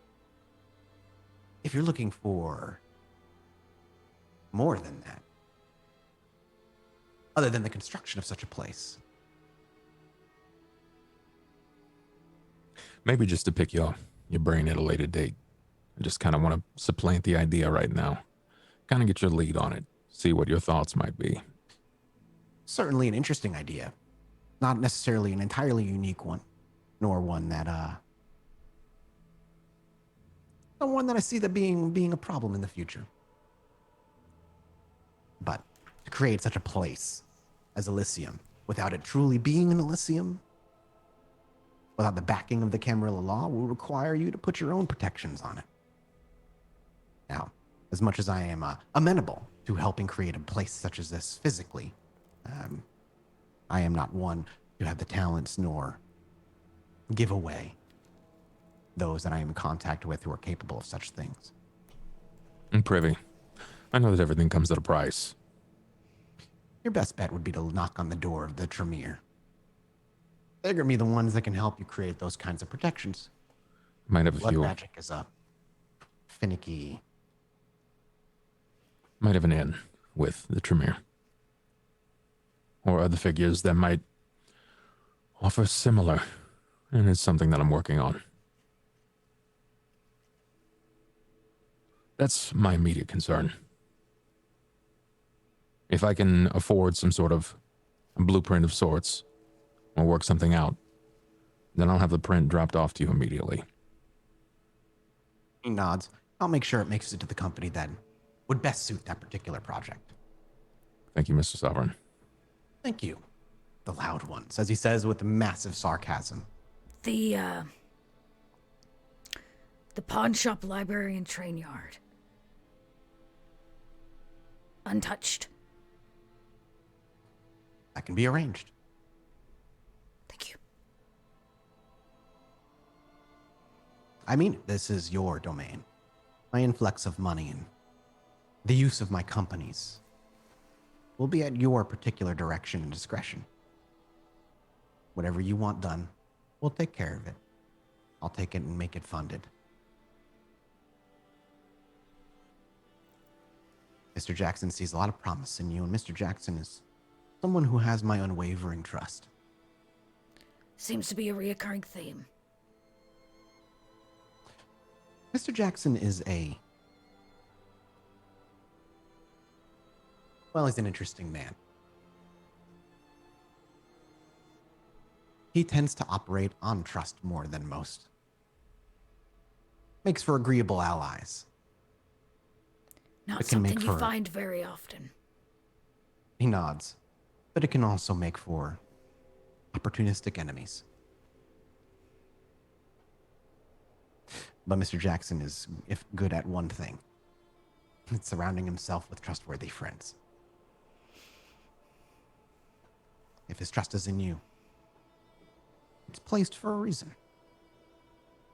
And it's not my place to figure out why. He is a Primogen Council member after all. And he smiles very pleasantly, almost knowingly, to the three of you.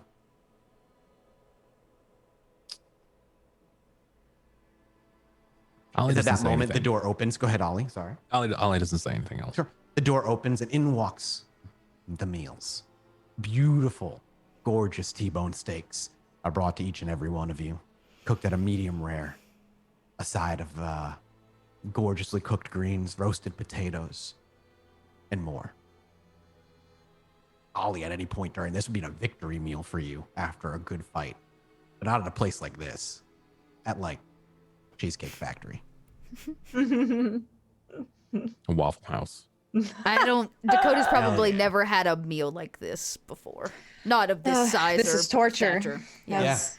Cannot partake. Before as she the- leaves, Yeah, I'm please. gonna ask her for a to-go container. She Aw. gives you just a smile and nods, of course. And off she goes. On her name tag, you see Leslie. I go, can I get for the. I got 2 dogs. She's joking. Imagine Dakota says that and Doggy immediately bags. Doggy Yes, bags. 2 doggy yes. bags to go. the server doesn't even have a chance to look like confused because Ava jumped in right away and then Dakota went with it and she giggled. It's like, of course. And she walks out just without question. Sovereign begins to cut into his steak. Not often I'm able to do this, but I do enjoy it when I find the time. And he cuts a clear piece. You can see the juices just oozing out from the bottom as he stabs the moist steak and slides it into his teeth. And he actually drags the fork through his teeth and pulls the steak out. And he just takes that first bite. And you can almost watch as he himself melts into the chair. Are you sure? And he looks over to Ollie. At a different time, maybe I might have. He nods as the garlic butter kind of melts even further onto the steak as it drips off the side. And he puts his utensils down. Well, I don't want to be rude, but I could not resist that first bite. By all means, please enjoy. Not at all. The night is short, and I'm already a little long in the tooth. So, forgive me. I apologize for having you all dress up and come all the way out here if none of you were going to stay and eat. I should have thought further about that, but I It's not figured a- perhaps. It's not a lack of want, It's true. I promise. He again looks to the both of you and he goes, again, incredibly surprising for someone so young. I'm working on it. Just remember, it doesn't control you. It may wish to, and sometimes it may actually happen. But it is a tool, like everything else. You will I again, appreciate that. I promise. Thank you. I've known others who have lost the ability and have been able to in the future. As he slides the knife into the steak again and slides a cutout. I don't want to keep the 3 of you. If you have better or more important business to attend to, I am glad that this dealing was so short and so straightforward. Most of the time, it takes hours to figure out what people actually want. May it be a tiding for further business deals. He reaches for his wine glass again and gives you kind of a rise, and he takes a sip, and he's like, and that's why I think Mr. Jackson, much like myself, prefer the company of the younger kindred in the city. All the older ones, so problematic, lost in the mire of their own complexities. You see things for how they are. You're the future. We just got to make sure you get there.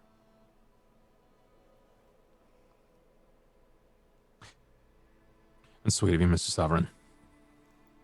He gives you a confused look. I'm not looking to be sweet, Mr. Hopkins. I know. I know you're not. After he takes the last swig of his glass of wine, reaches for the bottle, and begins to pour himself yet another. As I said, I don't want to keep you. I appreciate it being so brief, but if you rather leave now, you're welcome to. As he says that, the waitress walks in again and has a couple of plastic boxes that are rather nice compared to like the foam ones you would get at somewhere else, and she places them in front of you and leaves again wordlessly. I will quickly and dutifully put all of his. I was going to say, his is food there any more away. conversation that the coterie wants to have with Mr. Sovereign? Ollie leaves. Yeah, I don't think. Yeah, it was pretty short and sweet. So yeah, I don't have anything else. Yep. Everybody kind of stands and leaves as he stands and sees you out the door. And as the camera lingers on the inside, you simply watch as the coterie leaves. Mr. Sovereign sit back down, and he thoroughly begin to enjoy his meal as a live music violinist walks in to play music for him as he eats. Nice. Where's everybody going? Everybody's dressed to the nines. This was about a Does 10 or Ollie 15. just take off? Yeah, Ollie leaves. Okay. Ollie's, leaving. he's probably gonna hit the sewer. Ollie makes his way to a manhole. Hey, no, Dakota, stop. Hey, where are you going? Heading to handle the food here. Not gonna let it get cold. I'm gonna take it out to either Grant or Haley or someone who can actually enjoy it. Well, we got food too. I mean, you got that for the boys. Yeah, but What does Ava do? Ava sees this and standing a few feet back.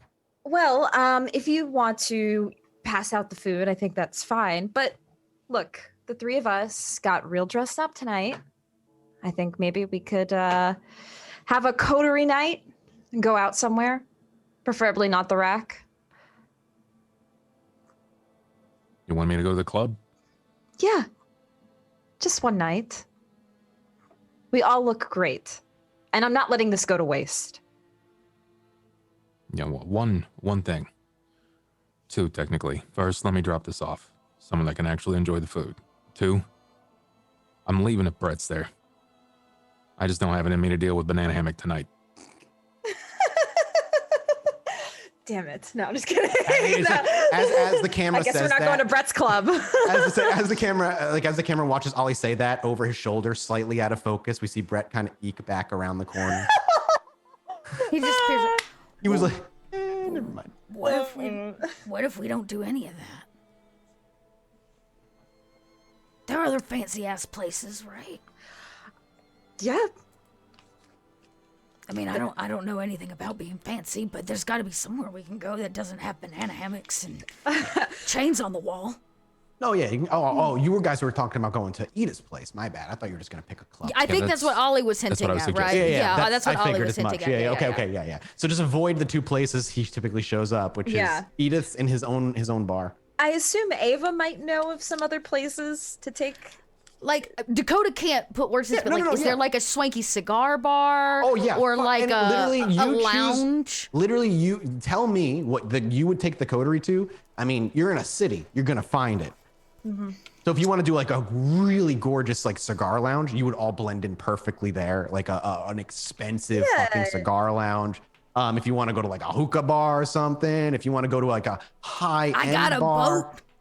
you have a boat. Oh, can we do like a boat cruise type thing? You Do have, they there's like a little Yes. like a little lake, like a little like drink on the lake type deal. Yes. That's quiet. Okay. That's what Ava would suggest. Hell, you know what? I'll even say there's a little instead of it's a drink cigar boat that you kind of can get onto and just go out and go like a nice little. You pay a good like $200 a person. Each one goes in. You get a private area to yourself where drinks are brought to you and you can smoke cigars. I have an idea. The two of you go deliver your meals to whomever and meet me at the docks. Oh, I didn't even think about saying it, but Ollie would have left money on the table. Sure. Okay. No problem. Makes sense. So meet at the docks. Everybody in agreement? Yeah, that's fine. Okay. First, we see Dakota make her way, and docks is easy for her anyway. She steaks. goes She goes to the boat. The dogs come flying up to the deck. Well, at least one of them does, as you're home. The other one stays downstairs until you crack the food. The waft of steak fills, and suddenly, even the one that typically keeps to himself, you hear him actually getting up and making his way up there, and he not shyly but kind of quietly makes his way over to you and just sits by you and looks up. Yeah, I ripped like a piece of the steak away, a third, and set it to the side, and then I kind of tossed the two steaks out. And they both catch it. Well, the Right. one sitting next to you catches it. The other one tries to catch it. It falls out of his lip Slaps before him he in the slurps, face. Yeah, exactly, slurps it up off the floor as quickly as it can. And then Dakota go, here, kitty, kitty. I know you're around here somewhere. Eventually, the bell yeah. around her collar jingles as she hops up on the side of the boat, and Yeah. you hear the gentle, Give her the other piece of the steak. and she eats it up with purring.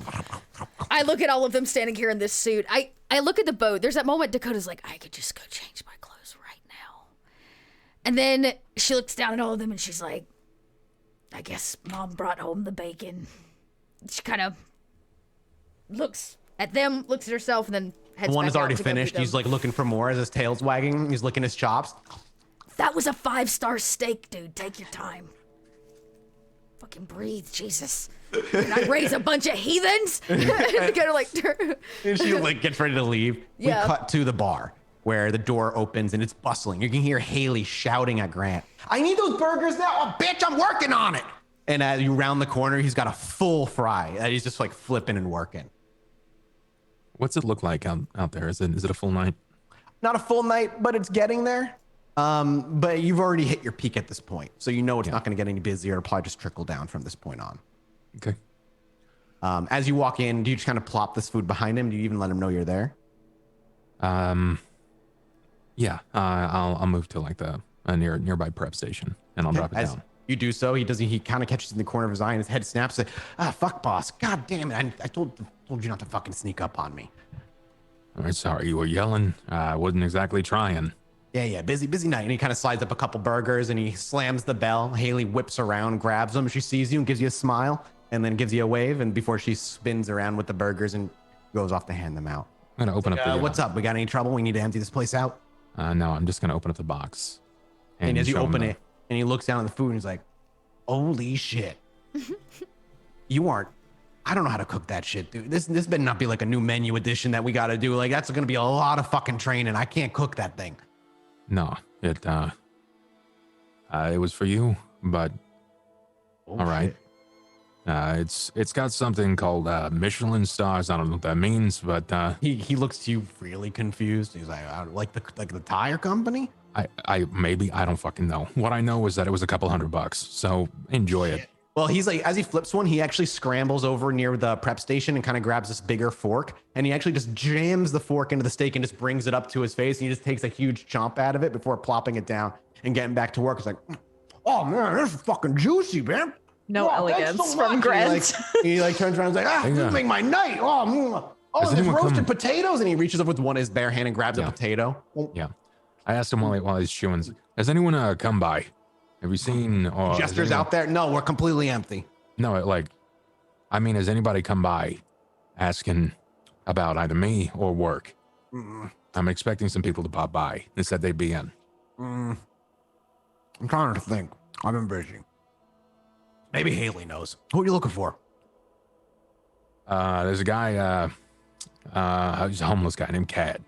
At least that's what I remember. His name's Cad. No, Haley wouldn't know that. Maybe check one of the back rooms. You tell him to come here? Does he know where to go?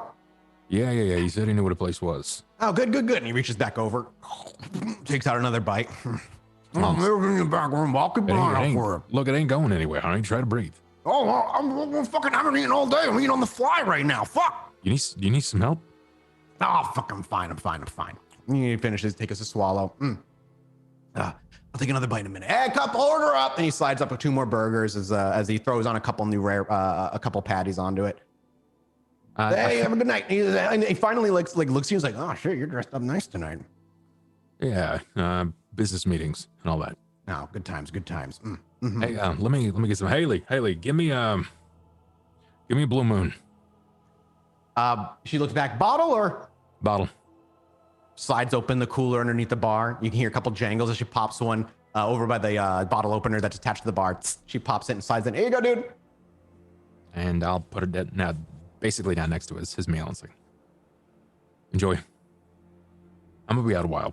Oh, yes, sweet. Dinner first. And he reaches over and just takes a swing. He's like, "I'm not putting out tonight.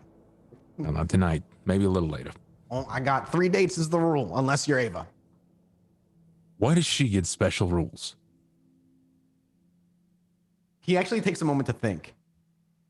And then he looks you up and down. "I don't see tits on you." What are you talking about? These things are perky, all right? They're never gonna fall. All right, well, she got an ass that don't quit, all right? Hey, I did a lot of squats in my time, all right? Jesus. Okay. Didn't you guys tell me something about her clan or something about like what she is? Sorry, he didn't say clan. Didn't you tell me something about what she is? I can't like help it or some shit. All right, whatever. All right, I get it. I don't exactly have the right equipment. I'm just pulling your leg, man. Yeah, well, then he reaches down and gets another potato as he pops it into his mouth. "I appreciate the dinner." Yeah. Well, you have a good one. If you need anything when I come back, just holler at me like normal. Yeah, no problem. And if you see me on the ground unconscious, just do what you usually do. Yeah. And he goes back to cooking before you make your way out. Ava, do you do anything special before going to the boat? Just going to the boat? No, she's just gonna try to reserve 3 tickets and But you easily do. As you make like your way the up to VIP treatment if I can. Like, I'll pay a little extra. So you go up to the you go up to the where you purchase and stuff, and you go to buy 3, and then you ask for VIP and the man behind the counter is like, oh, I'm sorry, we're completely out. Are you sure about that? It's just As he 3 looks of to his us. computer and he types a couple things like, no, yeah, we're out. I'm sorry. Maybe there's something you can do to help a little girl out to get VIP. This is What is Ava doing right now? Is she just schmoozing or is she disciplining? I'm gonna have to discipline because I am schmoozing. My schmoozing I know is you're not at a gonna work -2. tonight. So what are you going to use? Are you just going to use awe? Because there are people mingling around. There's a few people. It's not like a huge crowd, but there's like a good 5 to 10 people kind of in the area. So if I turn on, they will all be. Awe is because it's free and it's everybody in the area. There is no way to restrict it. And that is a masquerade breach by technicality. It's a low chance of a masquerade breach, I believe. But it's still a masquerade breach to do. So if I just target him with entrancement. Yep, you just have to rouse check. Okay. Still a masquerade breach, but it's low risk because you're just targeting one person. Okay. Wow. Okay, you do not get any hungrier. All right. The person affected does their best to remain in the vampire's good graces, but stops short of causing themselves or their other loved ones physical harm. It lasts roughs an hour plus margin of success. And then you add dice equal to your presence rating to any social dice pool against the entranced subject. So you lock eyes with this pathetic mortal. And you do your best puppy dog eyes as your blood thickens and you entrance him. It's going to last 3 hours. What do you say? Well, come on. Can you do anything for me? It's a friend's birthday, and I'm really trying to make this special. Give me a manipulation, persuasion, -2 plus, how many do you have? 3 or 4 in presence? 4. So you're just going to get a +2 instead of a +4. Okay. Okay, you do 5. not messy crit. Don't worry. You just rolled a 10. 5 successes. We watch as Ava leans in, gives like the puppy dog eyes and looks up with this helpless look. Like, come on, just can you help me a little bit? And he looks to you as he's like, oh, I'm gonna get in so much trouble. I'm gonna get in so much trouble. Hang on. And he pulls up the computer and he starts typing. You hear the beginnings of what the printer kick up. He's like, look, okay, I'm gonna remove one of these people here. They've never been here before. They don't have any particular memberships and stuff. I'll blame it on a tech problem. We overbooked, and they got booked last. And if my boss finds out, he's gonna fucking kill me. And he just hits enter, reaches down, and he slides up 3 VIP ticket passes. These would run you about 500 each, as opposed to the 300 you were paying. Private You room are at the a top of doll. the yacht. Dinner is paid for. Steak. Your choice of Cuban cigar. You are a doll. Thank you so much. Yeah, no problem. And he actually looks to. I assume he. Do you have a mask? Do you have a mask? An assumed identity? Yes. What's that assumed identity? Name? Anna is my name. Anna. Do you have a last name? No. Anna Jeloise? Anna Henrietta. And you have a great night, Miss Henrietta. Because you would have to give your ID and all this stuff to log in and whatnot. So if you have a mask, you have a fake ID. And he's like, all right, Miss Henrietta, you have a great night. It was good to see you. And hey, if you ever come back again, you'll have been in once, so you'll have priority when it comes to booking. Oh, perfect. I will be sure to be a returning customer then. He smiles, and Ava leaves. And the last hour passes before eventually the whole coterie comes together. Where Ava, just outside now, as you approach, this yacht is beautiful, Ollie and Dakota. As you're approaching the dock, it's got gorgeous lights hanging from the outside, giving this, again, a nice warm kind of orange glow. A multi-level yacht that's going to head out into the lake. And you see couples and groups of people and even single people occasionally walking up the ramp onto this yacht in much like your own attire, dressed immaculately, if not even more expensively than some of you, just the kind of people that walk on. And that's the scene you walk in as the crescent moon in the sky is being covered by just a gentle layer of clouds. And for the most part, you can see the brighter stars as the rest are completely not visible due to the light pollution from the city itself. Dakota just says, now this is a boat.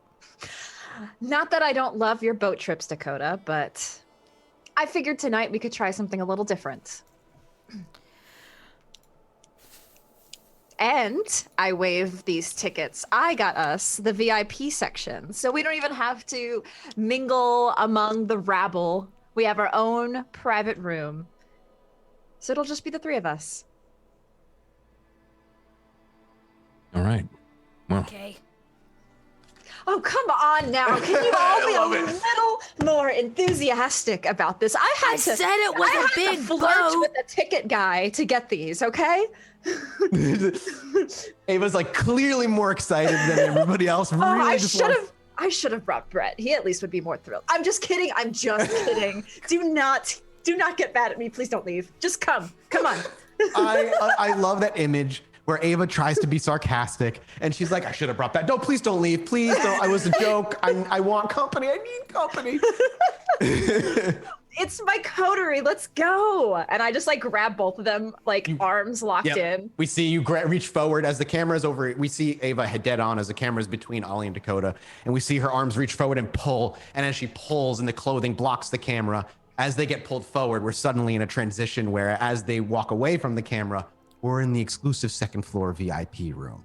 Gorgeous lights, an HD, like a 4K TV is up on the wall, 50-inch, just up on a nearby wall, playing well, what season are we in right now? Probably basketball season at this point, playing a basketball game. On the center of the table, food is splayed out, hors d'oeuvres, gorgeous appetizers, and a bottle of champagne sits the center.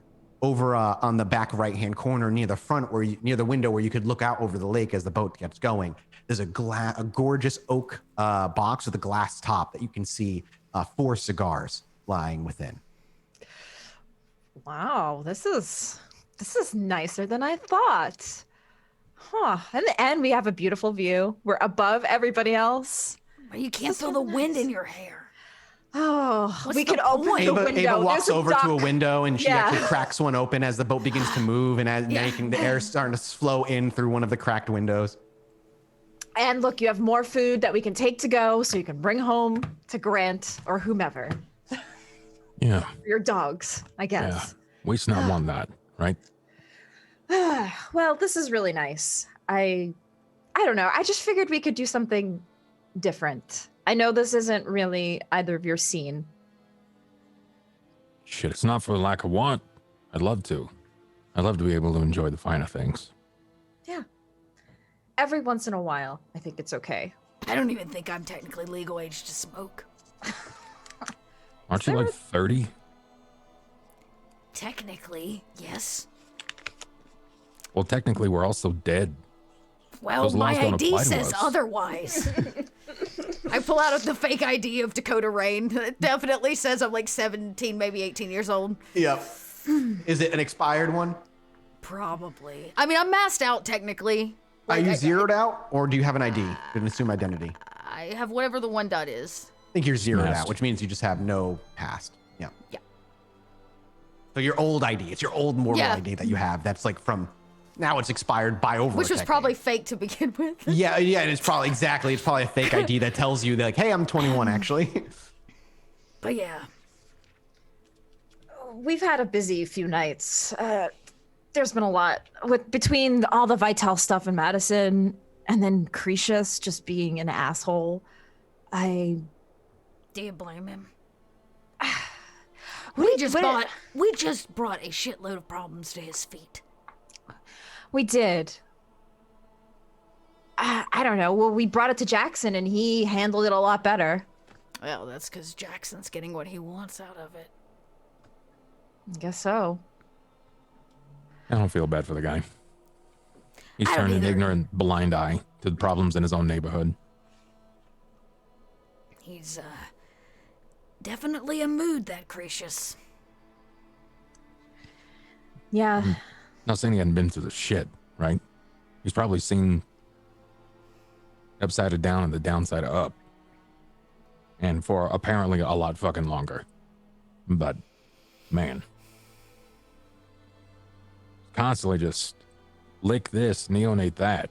Like, I get it. Step in line. All right. Everybody else has been kicking the shit out of us. Hope you feel better about yourself. Yeah, he couldn't see past that. The fact that we were so young. Like, I get it. He's been around for a very, very, very long time. And I'm not going to begin to think that I have any sense of wisdom compared to him. But we're clearly trying to figure this shit out. But Yeah. I don't know. It's all playing out. It is. So the question is, what do we do next? Wait. We wait. That's all we can do, right?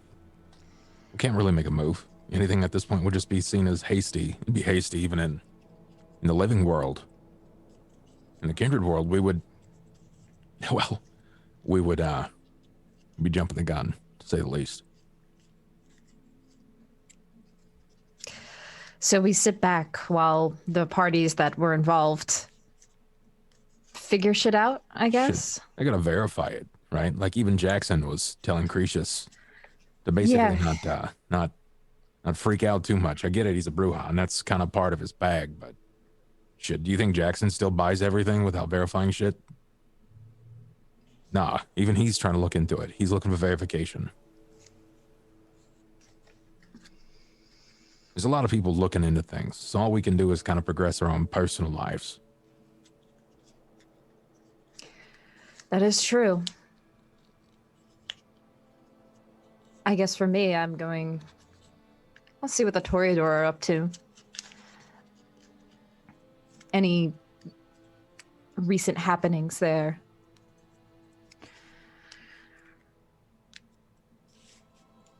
I don't know, the two of you have your own plans?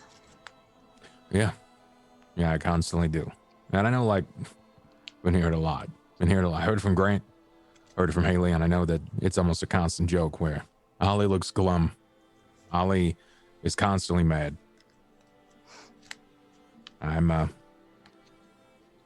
Honestly, we're getting our truth out there, and I'm happier than I've been in a long time. I've come to terms with some things. I know that there's necessity that I can't ignore. So, if you see me looking real down, please don't mistake me for being unhappy. I'm just driven. Ava and Ava alone. Wits awareness. Okay. 2 successes. I'm gonna hold on to that for a minute. Does the conversation fade to silence at that point after Ollie kind of finishes his words? Yeah. What's everybody's hunger at? 1. 1. 1 and 2. I was gonna say, does anybody want to feed on one of the people who end up coming in? Because what's gonna end up happening as time goes is people kind of mingle and come, and entertainment makes their way up and whatnot. The question is does anybody want to take advantage of it? You know, keep somebody around here, have a drink, hang out with us, blah blah blah, and then feed on them or anything, or no? Dakota would be the Thankfully, only I'm one that good. would need to or would want to, I guess, with 2, but 2 is not even that bad. It's up to you. No? Okay, cool. No, this is not her crowd.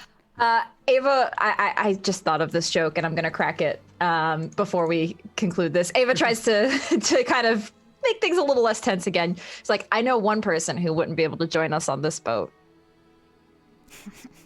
Bass. And Ava just laughs like, can you Dakota tries really hard not to laugh with Ava, but it's almost her. She can't. You hear Dakota crack up a little bit. Does Ollie just kind of just like, I don't know, I he have doesn't no laugh. idea what they're talking about. Oh, were you not there when Boss was like, I can't go on the boat? No, that was the day he was out. Oh my that's gosh, true. Ollie. Boss thinks that water is evil. She's a little superstitious. We were gonna have a girls' night on the boat, but she couldn't get off the docks. She literally would not take a step toward Dakota's boat. So she is afraid of something. Well, cup of water is scare out of a room then real quick, right?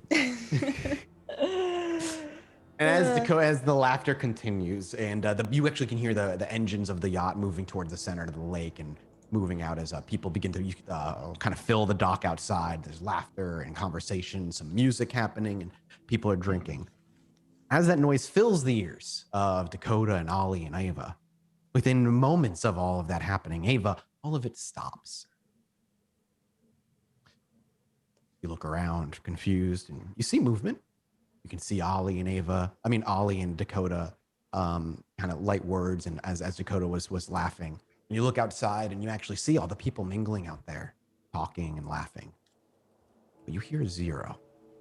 It is absolutely dead silent. As you continue to look, and this is all happening within seconds for you. You look to the sky and the woods, and that's what catches your eye. The moon isn't there anymore.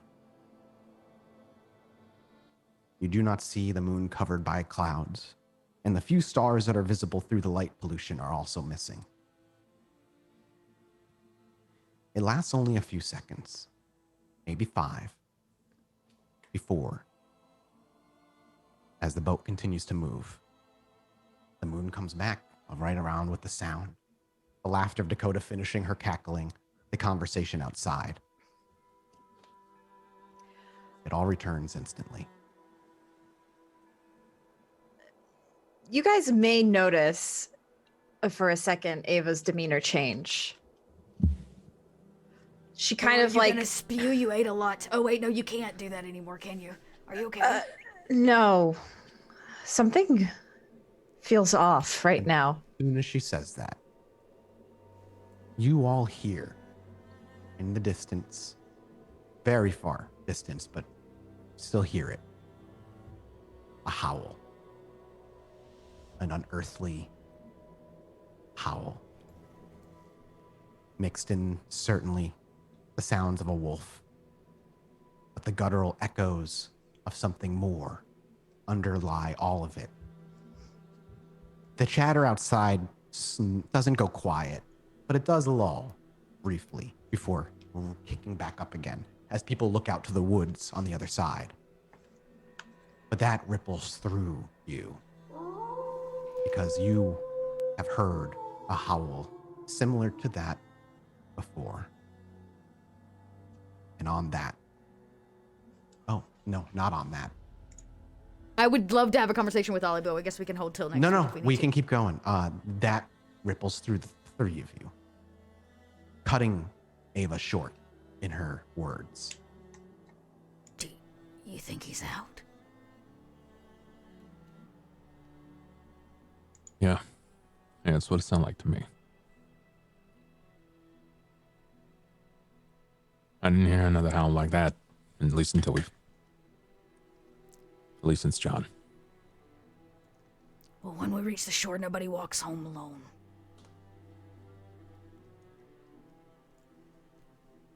Yeah, that's fair.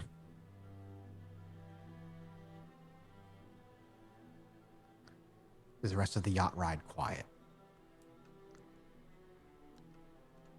I would mention to them that I don't see the moon. You didn't. You see it again. Oh, I do see it. Yeah, it was only like a 5-second brief span of time where all sound, the moon and the stars disappeared, and then it came back. Okay.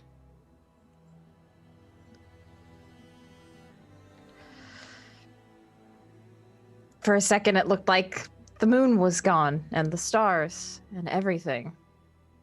Hmm. That was weird. Yeah, we should probably stick together. The rest of the yacht ride is tense. Few words are exchanged while the 3 of you stay vigilant, unsure of how far or what that was for. Of course, it could be nothing, but any sound of lupine puts any kindred on edge. The yacht ride lasts about 2 hours before you're eventually brought back to dock. Drunk people are stumbling out. A couple people almost fallen overboard a couple times if it wasn't for their less drunk friend saving them. But people do make their way out. Eventually you as well. Yoink the cigars. Those are expensive. Yeah, you're gonna yoink those, I imagine. It's fine. Cigars are yoinked. Where do you go? Where's Ava staying? Are you gonna stay at the tower? Like, basically, but the question is where nobody's you guys being gonna go? delivered home, basically, by themselves. So where do we want to go? The tower is a safe place, so I would suggest going back there. Okay, so then we would walk Ava probably. It's not a north far to walk. yeah. Yeah. To the ivory tower. Ava goes home safely. Ava, Dakota, and Ollie. Ask her where she'd like to go. You want to go back to the boat?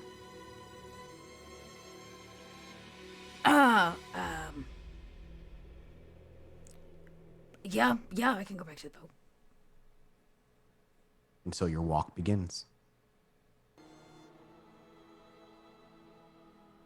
You know, all things considered, it's kind of a nice night.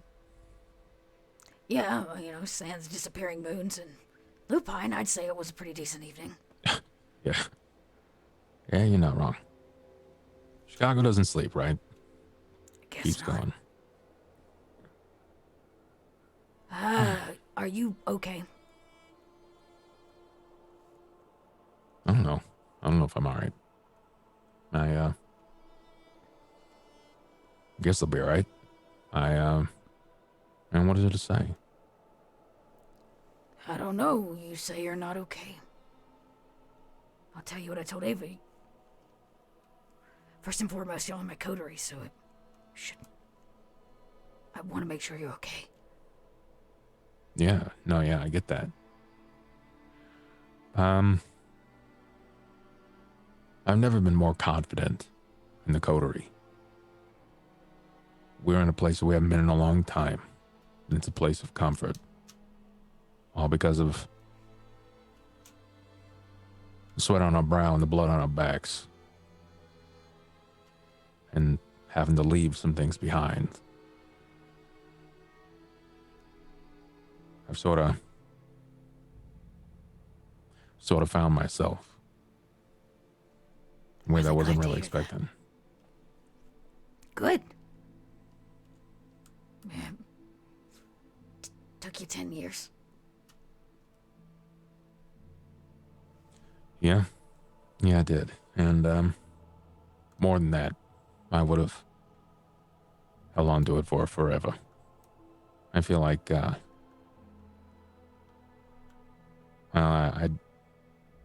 didn't want to lose part of myself, but I feel like I did. And I'm not sure if I don't know, happy about it or not.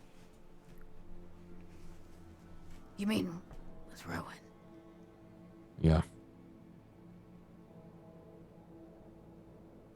Yeah.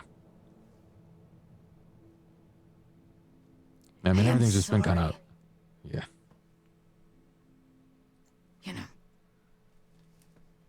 About it all. Me too. From me to you, I asked a lot of you, a lot more than I rightfully should have. It's not And true. you were done. You were done. You didn't need that stress, and I just kept asking. No, Ollie. You didn't need that stress. That's why I did it.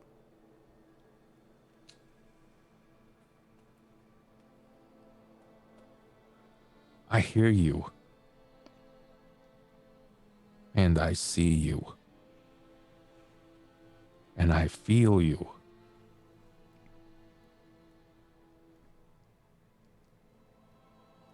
But a part of me wonders if... No, it's not really a wonder. It's... Part of me knows that you need to be seen, heard, and felt by you and yours, not just the coterie. Because you know we got your backs. I've never questioned that. Yeah. And shit, romance be damned. There's not really much in the way of romance in the kindred world. Am I right? I wouldn't know that word if it slapped me in the face, mortal or not, Ollie.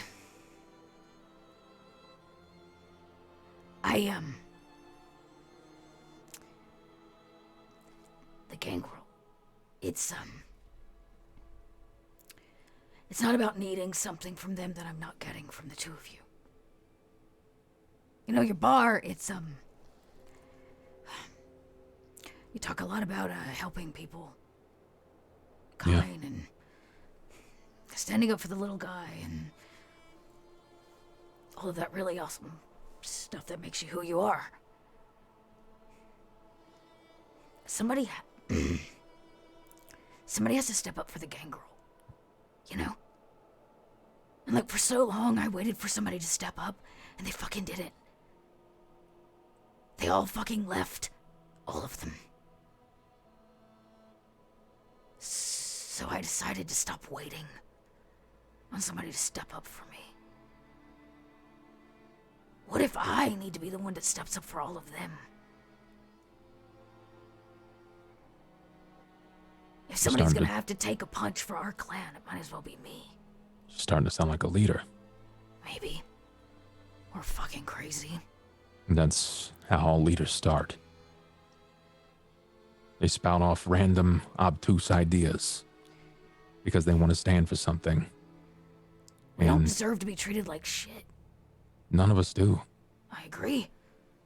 But the problem is that the only representation that we had, Ollie, is uninterested. I know. And looks to be unseated anyways. Did you know? I didn't know. Learned this tonight from another gangrel. Yeah, did you know we walked out? The gangrel up and followed some guy named Xavier. And so we chose this for ourselves. Now, if that's not some manipulative fucking bullshit, I don't know what is. Yeah, no, it's rough. For what it's worth, I couldn't see a better person standing up for the gangrel. I think you'd make a stellar leader. I don't want to be their leader. I want to be their friend. I want to be the shit that none of us fucking have. I'm lucky to have a coterie, Ollie. A you and an Ava. Most of them don't. And they'd say that they'd choose that, but that's a fucking lie, and I know it because I've said the same thing. We fight by ourselves because we don't have anybody else to fight with. But that's a lie that's been told to us. That this is how we're supposed to be, but that's not fucking true. 10 years ago, I sat around in a park and just fucking shot the shit. We were all over the place. We were there. And we, for whatever reason, have allowed all of them at the tippity top to just spread us thin. Yeah. Yeah, no, I get you.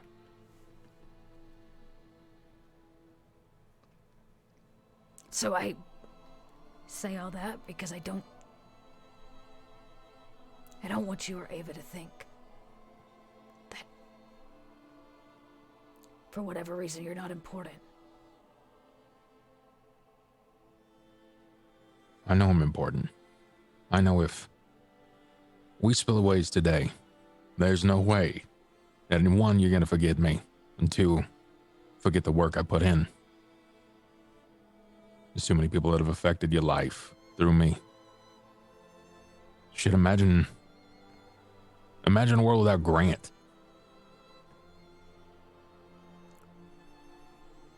He's as fucked up as the rest of us. Who am I to kid? He'd make a killer kindred.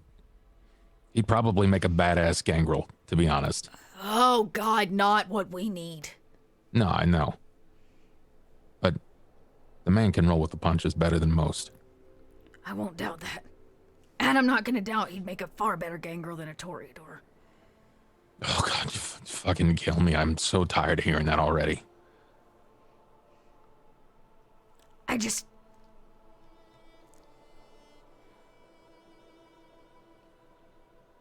I know you need things that I can't provide for you. And I know that you are chasing them. What do you mean by that? You need your pack. Your coterie's not your pack. We're your brother and sister. At least according to the cam. But we're not your pack. I'm not a gangrel. According to you. According to me? Our formative years were challenging, but we changed. And I struggle to see things for what they are because I spent so long trying to find myself. And the only comforts I ever found in myself was in your company. Whether you want to see it any other way or not, it wasn't just infatuation. I desired your time. More than your time, more than anything else, I desired your attention. And I know that that's so alien to most, especially in our world. But I know that pursuing that now, of all times, is, well, it's not the best. One step at a time is what I keep telling myself. Plus, I got my own dreams, my own things that I want to accomplish. And while our worlds are so different, it doesn't stop me from wanting to reach out and grab your hand. But you don't ever, Ollie. Reach out.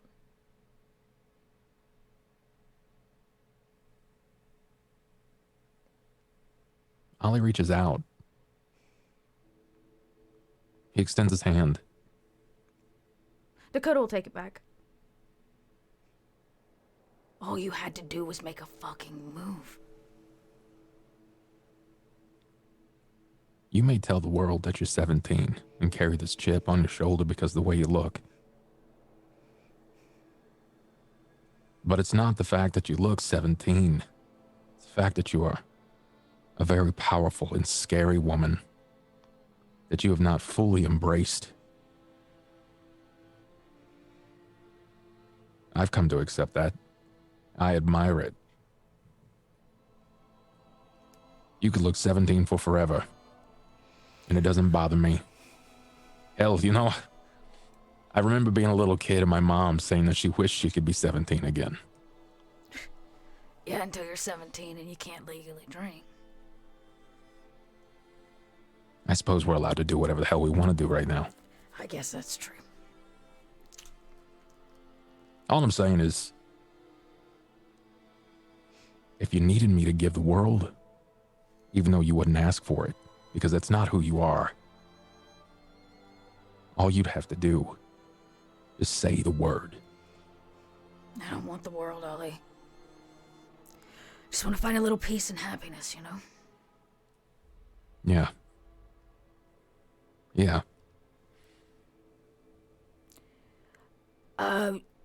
You know, I know you're gonna drop me at the boat and all that jazz, but then you're gonna have to walk all the way back to the bar by yourself, and there's like a lupine out and stuff, so maybe I'll go with you and keep you safe. That's kind. You underestimate my prowess. I grew up on these streets. You may have been dropped here, but this is my backbone. I know this place like the back of my hand. As the boat comes into view, and the two of them approach with hands interlocked, is this where the two of you will separate for the evening? I guess so, if Ollie doesn't want me to walk him back to the bar. I'll hug her. She'll hug you back. As the two of you hug and you embrace one another, within moments, that peace and serenity is shattered by a crying, screaming voice. Dakota! Dakota, God, Dakota! And as Dakota pulls away and you look, a young girl, somewhere around 9 years old, in scrappy wild hair and dirty clothes, sprinting towards you with tears streaming down her face. Dakota, Dakota, Dakota! And as she approaches, the camera cuts hard. And next week is our penultimate episode for season 2 of Sounds of Silence sequel series. Silence. Oh Shadows. shit, it is the penultimate episode, y'all! Y'all, I just realized that! Oh shit. Oh my gosh. We're almost there. Season 2 is almost done. I can't believe it. All right. Well, what's happening next week? Holy shit!